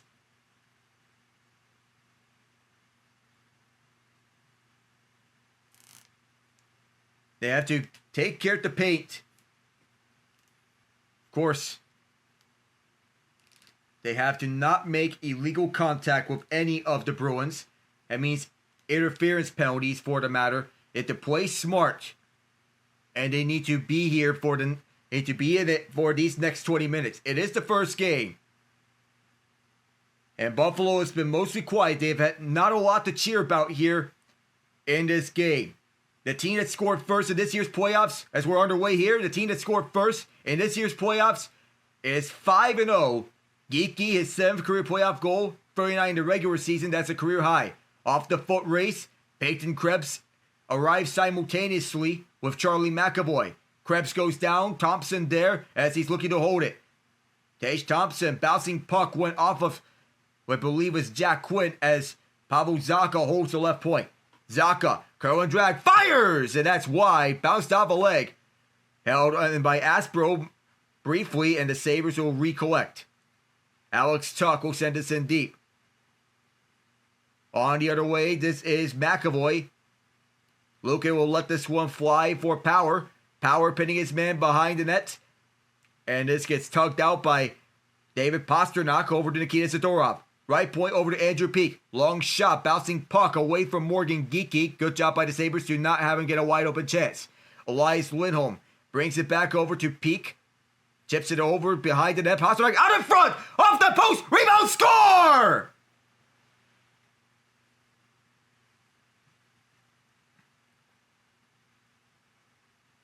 A rebound chance just like last time. Elias Lindholm cashes in for Boston. 2-0. This top line has turned it on the second half of this season. Off this long shot from Andrew Peeke from the hold. Using the boards to keep this in. Pastrnak does not look behind and does not look. And Morgan Geeky gets robbed, but not Elias Lindholm. The first shot hit the post from Geeky, and Lindholm follows up with a goal here. Near side, 2-0 Bruins here. First game back for Buffalo. 14th career playoff goal, 17th in the regular season. Josh Doan can't get this in. And moving back is Fraser Minton, who fired this one around the end boards. Logan Stanley is there. Bouncing puck at the far corner. All sorts of Bruins there. Turnaround shot, looking for another. The Bruins are coming out flying here in this third period. The Sabres need to counterattack then soon. 13th NHL goal this season for Lindholm, 252 career goals. The former 5th overall pick of the Carolina Hurricanes in 2013. Move up the far side, a big bump on Kuznetsov. Lampus Lindholm moves up, uses the boards to dump this in. Bounces up and collected by Alex Tuch. Tuch. Long pass up ahead. And Jeremy Swayman, who has been lights out, he'll see an icing here against Buffalo. 27 of 27. And well, I can't wait to see you guys again here for Game 3 between the Vegas Golden Knights and the Utah Mammoth. So tomorrow will be the Penguins and Flyers, Hurricanes and Senators.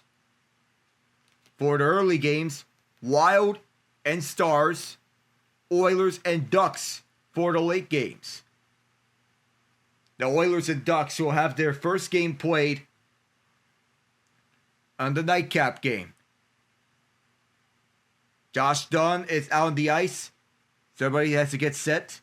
Elias Lindholm has won 8 of his 12 faceoffs. This will be his 13th faceoff. To the left of Luukkonen. False start off the faceoff, and both teams are given a warning. And here's another faceoff win from Lindholm. Long shot was blocked in front, and here are the Sabres. 3-on-2 if they hurry up as Pastrnak gets pressured behind Josh Dunn. Swayman sends it out. It'll be held at the far half boards, chopped away by Geeky, but swept in towards the far corner. Opposite side, Hampus Lindholm moves it up towards the wall, and through center, Elias Lindholm drops it off. Morgan Geeky gets sandwiched. And here's David Pastrnak. There's a loose stick on the ice. Opposite way, Jordan Greenway. Off a body, and Boston will pick it up. Here's a penalty coming up. High sticking to call. It is going to go against Pastrnak. And for the Buffalo Sabres, who have not scored their last 25 power plays, this is a good chance.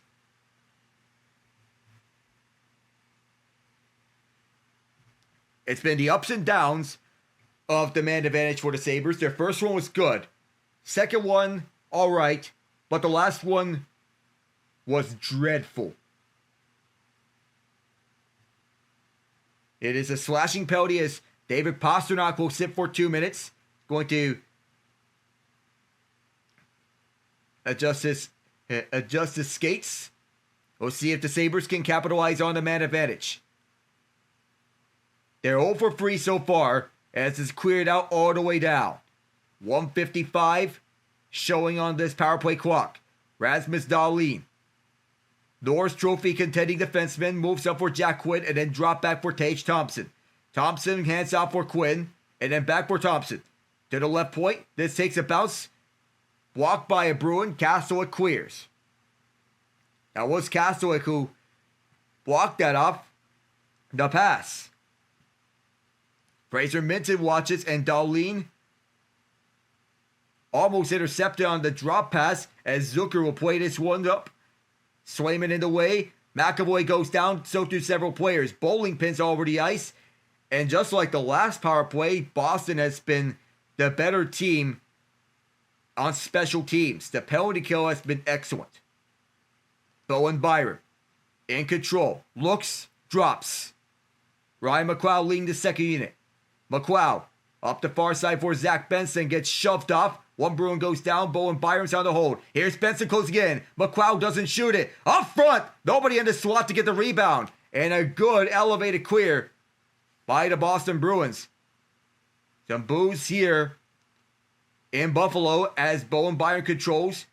He's part of the second unit. Loses control of this. Nikita Zadorov clears this out. Ryan McLeod will wait up. And here he is through the near side. Alex Tuch in control. Tuch loses it for a brief moment. Stays out there with the puck. Here is Bowen Byram with it. Over to Benson on the handoff. Ryan McLeod looks up front. Goes back for Benson. Doesn't shoot it. 12 seconds left. Back for Byram. Josh Doan fakes it. Now waits. Goes to Byram. One-timer. Shut down by Swayman. 4 seconds left on a man advantage. If they don't score within these 4 seconds, they'd be 0 for the last 26.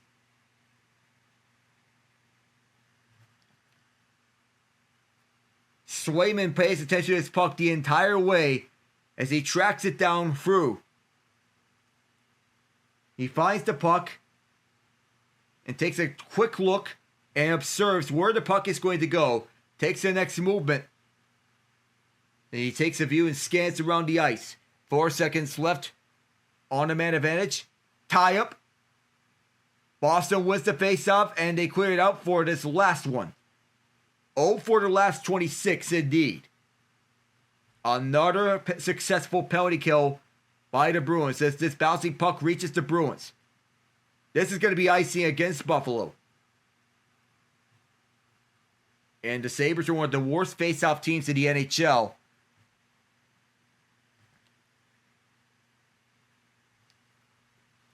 But they need something quick. 2-0 Bruins here. This stage of the game. 15:03 to go, third period. The Sabres need 2. After the second goal, coming from this Boston top line, Morgan Geekie first, Elias Lindholm second. The last third period comeback win came in Game 5 of the 2007 Eastern Conference semifinals against the Rangers. The last playoff comeback victory. No one-timer from Dahlin as he pump fakes. Now fires wide the goal. Another one-timer that is also up high and wide, blocked off a body. Hampus Lindholm got in the way of that as this puck exits out of play. Dahlin's looking at his hands right now, checking for any side of being banged up.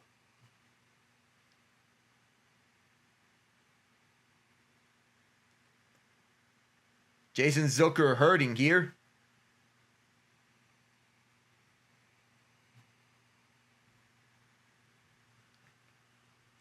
And there's no protection up and around his Zucker. Ooh, he took a bounce off his hand. And he is instantly shaken up. He is ailing on the bench. The medical staff is looking at him for any signs of injury to his hand.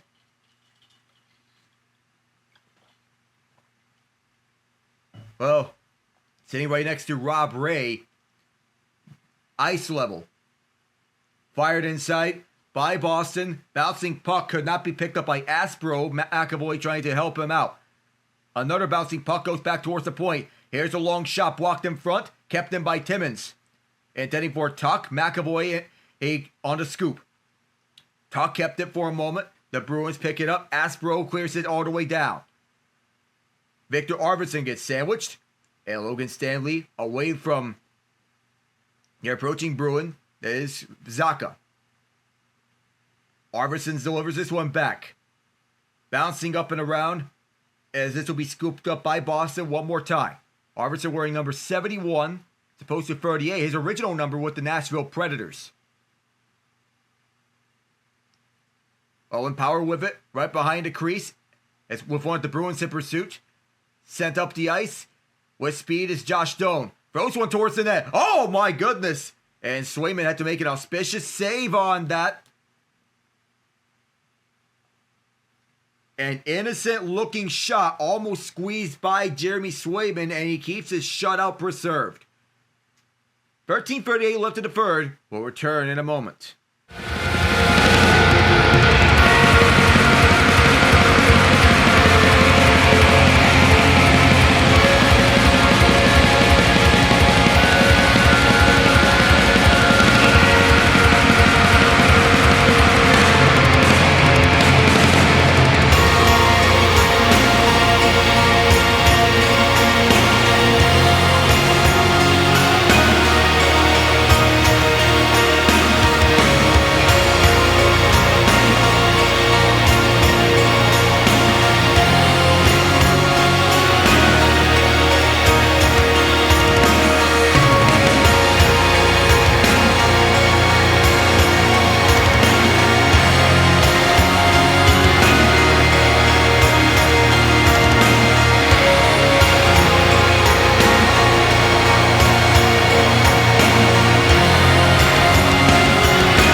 last playoff game to be played tonight, Jack Eichel and the Vegas Golden Knights go up against Clayton Keller and the Utah Mammoth. For right now, it is the Bruins and the Sabres. 2-0 is the Bruins lead. Sabres trying to get on the board here, but these fans have something to cheer about. Picked up by Buffalo at their own end. Long stretch pass, offside, the call. 13:30 left.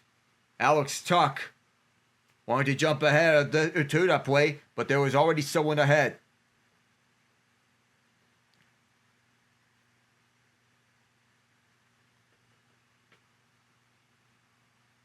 Two nothing still to lead. 13:30 left. This faceoff will come all the way back at Buffalo's end because the pass was made from that empty ice. This will be to the left of Luukkonen. And Minton is kicked out. Husnudinov will slot in.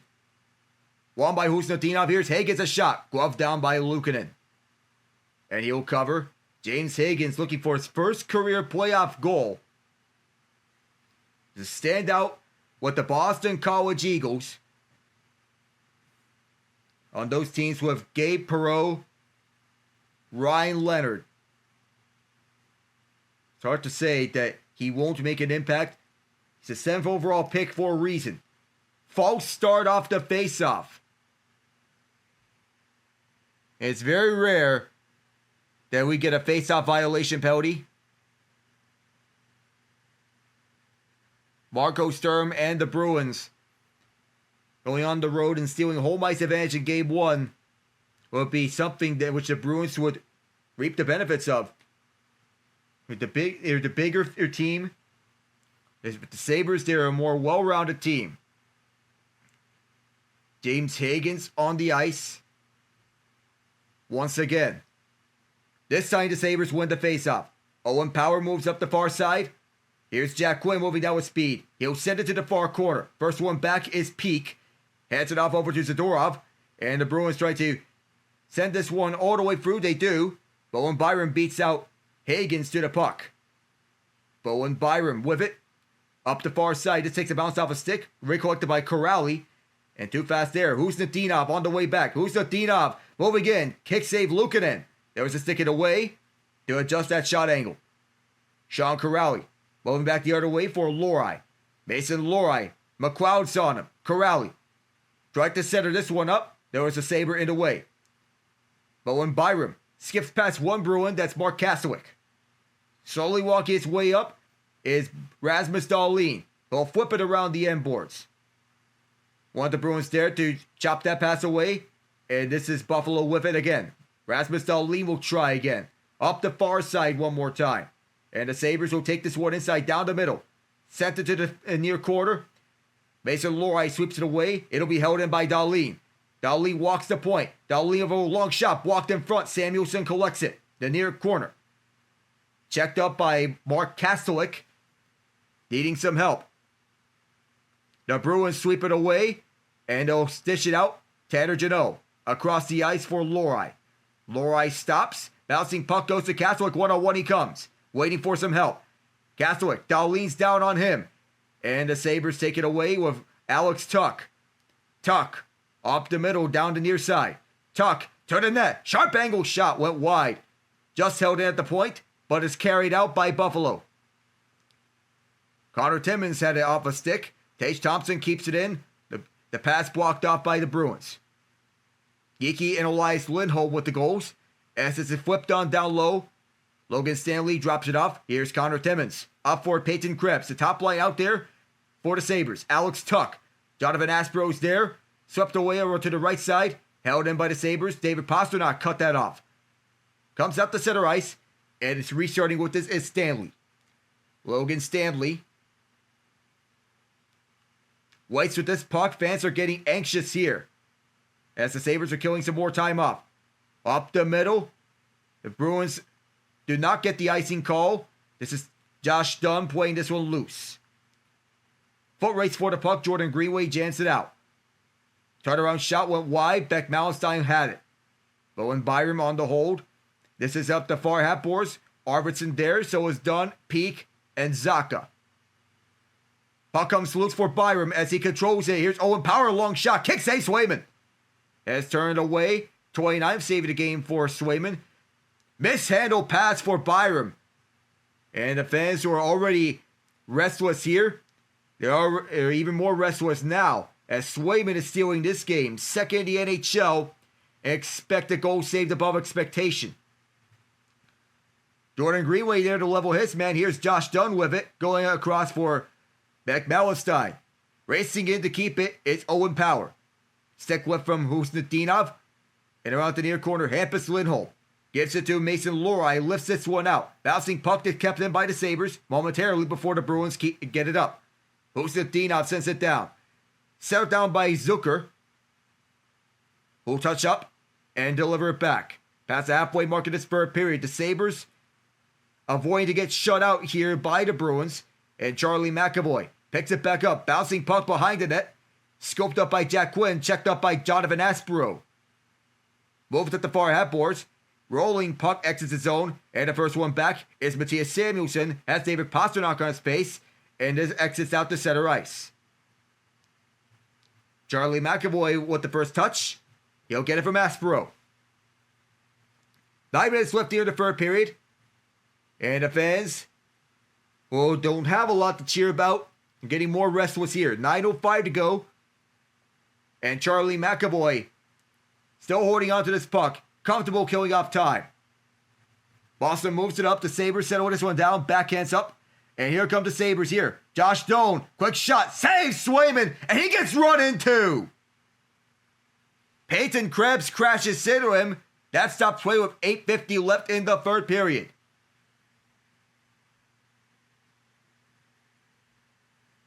The Sabres were scoreless for 2 periods for the first time since late November.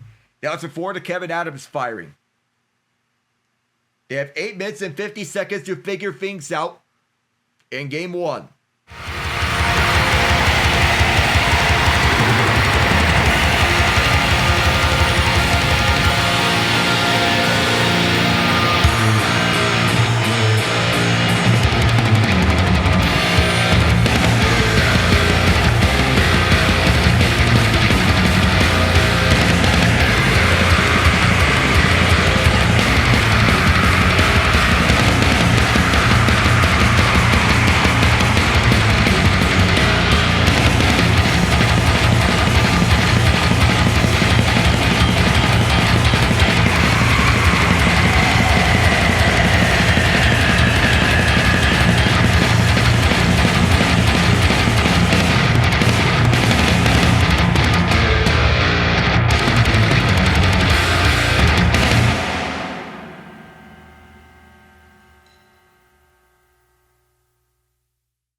The last time the Sabres played a playoff game, Sergei Bobrovsky was the backup goaltender for the Philadelphia Flyers. Ryan Boucher was the starter. Tyler Myers was part of the Sabres lineup at 21 years old. He's the only active Sabre from that roster to still be playing in the NHL. He's now on the Dallas Stars. The last playoff goal for the Sabres came from Brad Boyes. Bouncing puck as the Bruins are trying to get this one up the ice. 30-17, the shots on goal in favor of the Sabres, but Jeremy Swayman stopped all 30 for Boston. Bowen Byron gets sandwiched by Pavel Zacha. It's moved up for the near side as Byron over to Alex Tuch. Tuch fires! Rebound was swept wide. Tage Thompson can't hold it. His teammate could. It bounces off of Tuch. And Tuch in control with this puck. Didn't mean to rhyme that one out. It goes behind that. In front score! Tage Thompson! After 5,472 days, the Buffalo Sabres have a goal in the playoffs.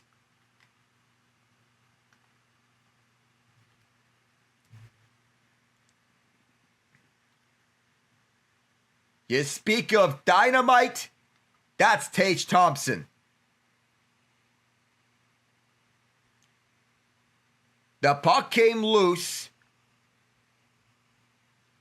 on the right side as my Fubo TV feed is cutting in and out again. And I was just showing flashes of the game, but it's not playing the game directly. Now we're back here. No, we're not. Oh my god. This is bad. A ferocious puck battle that goes behind the net. And back and forth they went. I swear, this is going to cause my feet to crash if nothing is done about it. This has gone on for long enough. I swear. And who else but Tage Thompson did score Buffalo's first playoff goal in that amount of time. First career playoff goal for Thompson. 40 in the regular season, which led the team. A critical time for the Sabres as they're back in this. It's just, this is getting outrageous. Very outrageous. The technical difficulties are very extensive. And I can't stress enough how bad this has gone. It's reaching a breaking point. Race for this puck off Jack Quinn. And immediately they're going to work. 6 shots, 16:59 of ice time for Thompson as Owen Power. Why is it that every time I try to play the video, it just cannot? This is horrible. Extremely horrible. And I don't want to end this stream early, but now I'm pausing it myself.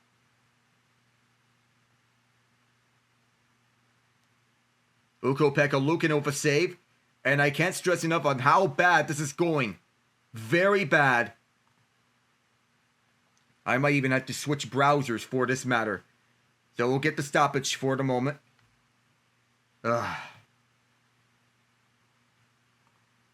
Does it work on Google Chrome?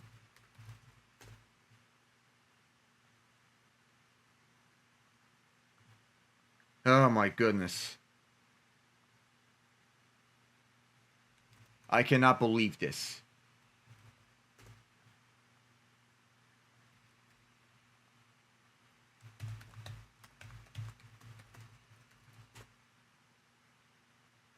Let's try it on Google Chrome and see if this is any different.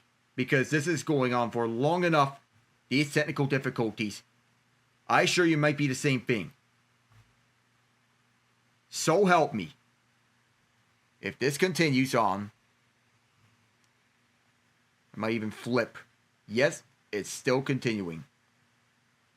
It's no different. There's 6:25 left in the third period. If we can't go along here, then we will go along with the ESPN play-by-play. I'm not even... It's just freeze frames. Nothing more. Just freeze frames. Rasmus Dahlin has a shot blocked by Jonathan Aspero. I can't even see anything anymore. There's nothing. Absolutely nothing. And until then, with this laptop... Here we go behind the net. We'll see how long this goes because the feed is back up. We'll see how long the frustrations mount up as this comes out in front. Tage Thompson! This goes wide. All right, so we're back here, but for how long?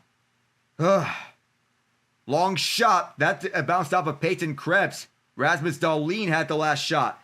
So the Sabres have scored for the first time in the playoffs since Game 7 against the Philadelphia Flyers. Back deep, here's Krebs. Poked away by Mason Lohrei. And I swear, this happens every time that Adobe Creative Crowd tries to update. Rasmus Dahlin holds his own. Quick shot. Glove save. Swayman off of Jack Quinn after the loose stick on the ice. 5:39 to go. And Tage Thompson ties. Is looking for the tying goal. We're not tied. Thompson with the reverse wraparound on Jeremy Swayman. So it's 2-1 Boston.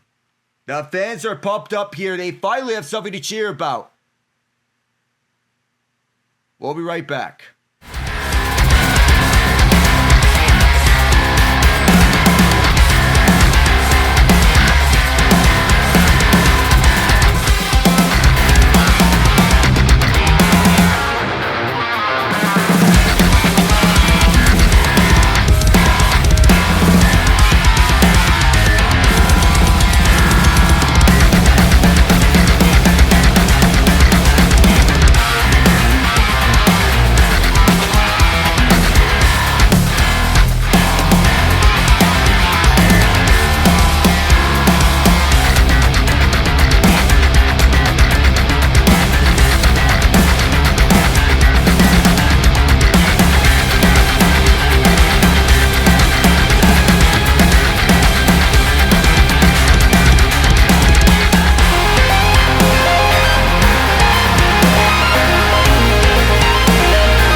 So we're past 6 minutes to go here in the third period. Sabres trying to tie this game up and send it to overtime.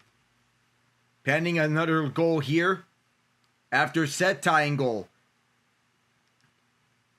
Face off to the left of Swayman, won by the Bruins. Sent up from Hampus Lindholm to Fraser Minton, but can't control it anymore. Ryan McLeod sent it in deep. McAvoy arrives first. Hampus around to the near half boards. Held in by Bowen Byram. This takes a bounce off for Husnudinov, and it comes to him. 3-on-2 they hurry. Jack Quinn's coming back on defense. Set it up for James Higgins. Cut back for Minton. Nice stick there from McLeod to interrupt that pass. 5:13 left here in the third period. Alec Nava here with you on the play-by-play as the Sabres are changing lines. McLeod drops back over to Owen Power. They're going with the Alex Tuck line now as it's sent in off of Peyton Krebs. He and Alex Tuck were part of the trade package that sent Jack Eichel to the Vegas Golden Knights. Icy against the Bruins with 4:51 left. 34 shots, 33 saves from Jeremy Swayman. He'll no doubt be the first star of the game should Boston hold on to win this one. Tage Thompson will look to take this faceoff and win it for the Sabres. Elias Lindholm for the Bruins, their best faceoff man. He's really good at it. Thompson wins this one. Here's Dahlin, or Power Powder. Here's Byram, his shot stopped by Swayman. Matthias Samuelsson with the long shot. Outlet pass over to Morgan Geekie, gets interrupted. Sent in deep over to Pasternak. He is cut off. And here's Power. Owen Power moves back. Up the middle for Tuck. Chips it over.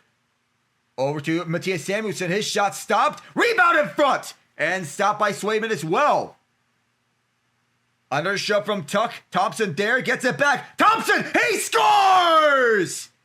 T.N. Tage. We are tied.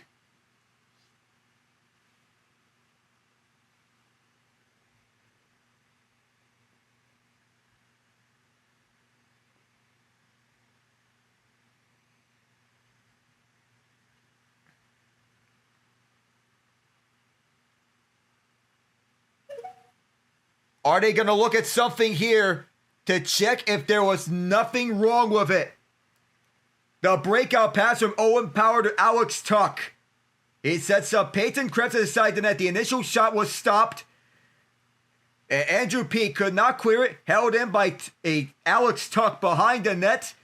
No challenge, no review. It is a goal. We're tied at 2. Tage Thompson has both goals for the Buffalo Sabres here in the third period.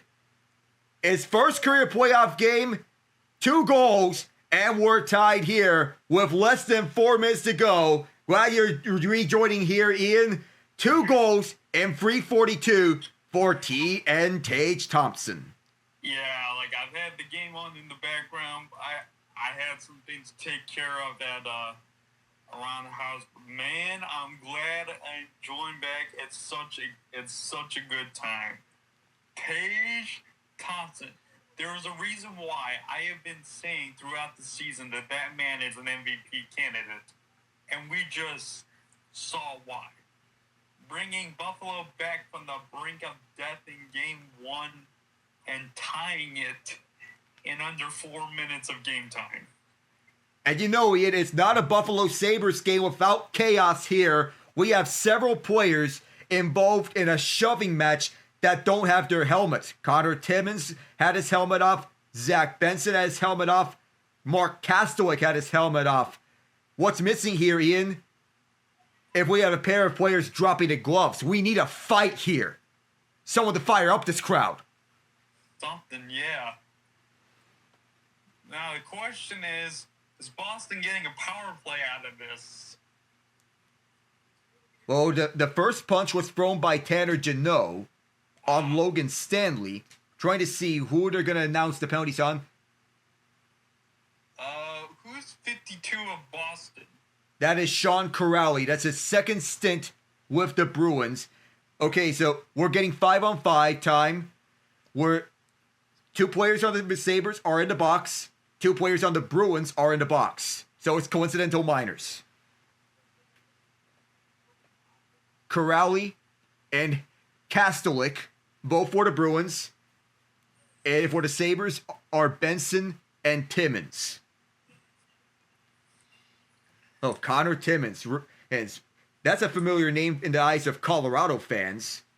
He was part of their rising prospects in the youth movements of 2018 through 2020. And Zach Benson, one of their highly touted prospects, he broke through here in Buffalo, and he's learned the nitty-gritty. Fans waving their towels here in Buffalo. Ryan McLeod and Pavel Zacha to the left of Ukko-Pekka Luukkonen. Face-off is won by Buffalo. Here is Ryan McLeod. The last time the Sabres had a come from behind victory in the playoffs, you have to go back to Game 5, 2007 Eastern Conference semifinals against the New York Rangers. Off the far side, McLeod takes this in. Swayman leads it behind for Hampus Lindholm. Jack Quinn kept it in. On the backhand. Out comes to the Swan. They score! Matthias Samuelsson! Buffalo leads! Alec, I will never understand why teams do this. I don't know why they leave one guy all alone like a deer in the meadow.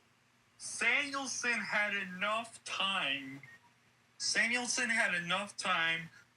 to get into position, place himself, take a breath, and just snipe that thing past Swayman. This game went from a dream for Boston to a nightmare. And retrospectively, a nightmare for Buffalo to a dream. And it's Matthias Samuelsson of Swedish heritage, born in Philadelphia, Pennsylvania, representing the United States. He has just given the Buffalo Sabres a 3-2 lead. Their top defensive defenseman. A play that reminds the United States of Marner to McDavid. Now here are the Bruins. A shot fired wide. James Higgins is down low 3 minutes. And Jeremy Swayman had his shutout bid ruined and then some. Nikita Zadorov long shot deflected wide. He wanted to tip in for Mara Husnudinov. Acquired in a trade that sent Justin Brazeau to the Minnesota Wild. 3 goals in 4 minutes and 34 seconds. Every fan is on their feet. Not a single seat is occupied right now. It's loud here in the 716. And if you're in this arena, you have to be considering wearing earplugs right now of how loud it can get. That's how passionate Buffalo fans are. 2:27 left. Here come the Bruins up the near half boards. Drop pass was intercepted by Mallenstein, but the Bruins keep it. Watch for Jeremy Swayman to get pulled instead of Ukko-Pekka looking to get pulled. Pass comes out in front to the slot. It's handled by Boston. And Geeky gets tied up. He had his stick lifted. It comes all the way to the Boston end of the ice. Morgan Geeky raced up onto the ice as Buffalo gets in the way. 2 minutes to go. An atmosphere that is as loud as what we saw in the Miracle at Niagara. Here's Pavel Zacha, stick lifted by Jason Zucker. Is Swayman going to come out at the net? Not out yet, but the puck is cleared to the Boston end. Jeremy Swayman waits for his signal from Marco Sturm. Here is Lohrei. Here comes Swayman. Mason Lohrei gets decked up and is sandwich held by Middlestat. To the tune of booze here. Middlestat shot it wide. Alex Tuch chops it away. Held inside by Boston with 1:23 left in regulation. Boston going for the tying goal.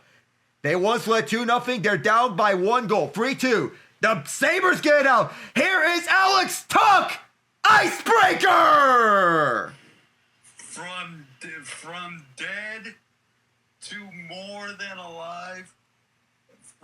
From as quiet as the dead to as loud as a jet engine.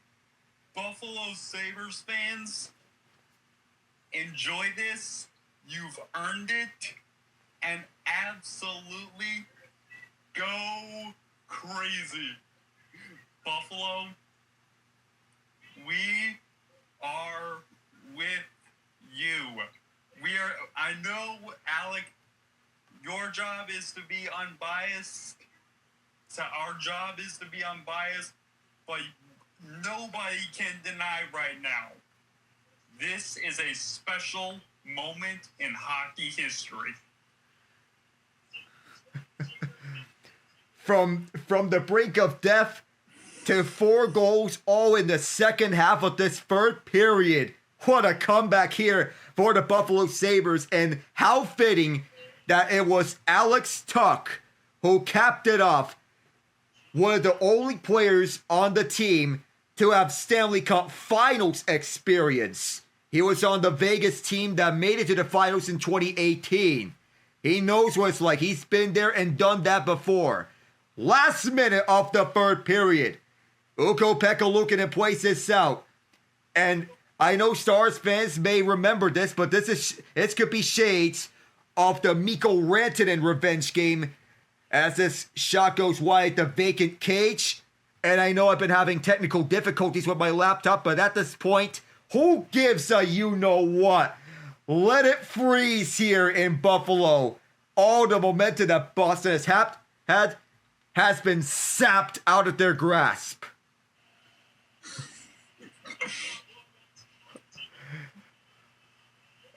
Oh, man. This is awesome. This is levels of awesome. This is why hockey's king. This right here is why hockey's king. At this time of the year, playoff hockey is superior. Yet Swayman's back at his crease. That's what we see here as the clock is winding down. The puck controlled at center ice, but 18 seconds left after that faceoff win from Tage Thompson against Fraser Minton. But play stopped. And I know Buffalo fans have to be looking for every reason to be breaking tables now. We have a penalty here.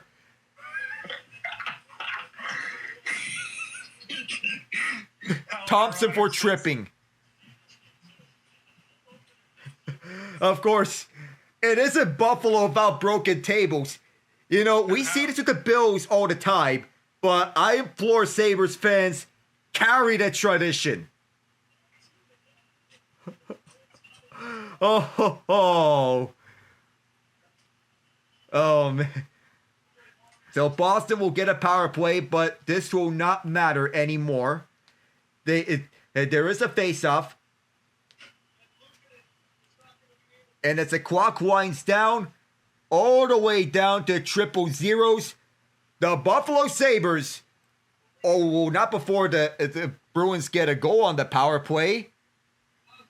Yeah, let's not count the chickens before they hatch, Alec. Boston still has 6 seconds left on the clock, and with the speed, 7 seconds, because there was a little bit of runoff. Let's not count the chickens yet. Oh, I know it's 7 seconds, but that is little time for the Bruins to do in these 7 seconds. That's a screenshot from Pasternak from the left point that squeaked by Ukko-Pekka. Look at it. Oh. It is official, Alec. The Buffalo Sabres, for the first time in 15 years, have won a playoff game. Woo-hoo. Tonight was WrestleMania. Buffalo, break all of the tables. Break all the tables you want, Buffalo. Tonight. Whew. Yep. That is special.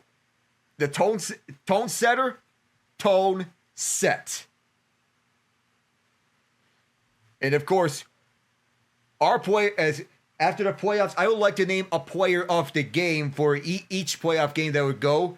Tonight's player of the game is Tage Thompson, who scored the first playoff goal for the Sabres in the playoffs since Brad Boyes in Game 7 against the Flyers. Thompson was the one who sparked the comeback, and it was his 2 goals in a 3-minute and 42-second span that jumpstarted this. All of Buffalo's 4 goals have come in the final 8 minutes of regulation. Thompson is your game MVP. Oh,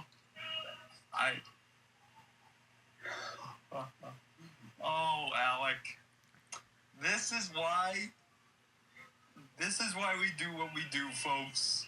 For moments like this, and not even taking away that for the first time in their franchise history, the Utah Mammoth are in the playoffs and are going against the Vegas Golden Knights. Props to them, but this moment, right here, Buffalo, you are back. Yes, they are truly back, and this cements it. Atlantic Division win, and a statement game, especially in the third period. Here are your final stats. Shots 38-20 Sabres, hits 53-38 Sabres, faceoffs 32-31 Bruins. The Bruins have the lone power play goal. They finished 1 of 3. The Sabres 0 for 4 on the power play. They have missed out on 26 consecutive power plays. Penalty minutes 12-10 Bruins, block shots 14-11 Bruins. And they have the same amount of takeaways and giveaways, 5 each and 13 each, respectively. Game 1 goes to Buffalo. And yes, as you mentioned, the Utah Mammoth are playing a playoff game for the first time in their franchise history. Can't wait for Game 3 on Friday. That's their first home playoff game in franchise history. And the Delta Center is going to be loud. Jesus, Alec, I'm just... So, a couple of data points. I am ahead of you, so I won't say too much, but Tage Thompson has the first multi-goal game for the Sabres since 2011, won Thomas Vanek. And given Buffalo Sabres lore, hearing the name Thomas Vanek comes of no surprise. Yep. And the Sabres, ladies and gentlemen, scored 4 goals in the third period in the time span of 6 minutes and 46 seconds of game time. under 7 minutes, and they deliver yet another Boston Bruins choke. Well, of course, I know this hasn't been used a long time for a while, but the ultimate meme is still standing. They will always be the ultimate meme. It doesn't matter what they do. I don't care if they win the Stanley Cup at some point. That choke against the Panthers has cemented them as the ultimate meme. Oh boy. Well, that's gonna do it for tonight. Ian, you have anything else before we wrap this up? Whoa, yeah, kicks out my heart, hope it never stops. Whoa, yeah, baby. Buffalo, good night, good luck, and give it to Boston for another 3 games.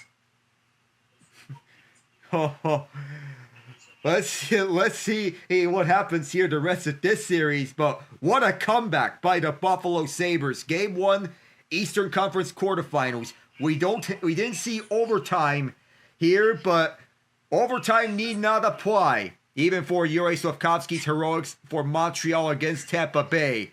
Alongside Ian Genji, I'm Alec Nava saying good night from Buffalo, New York.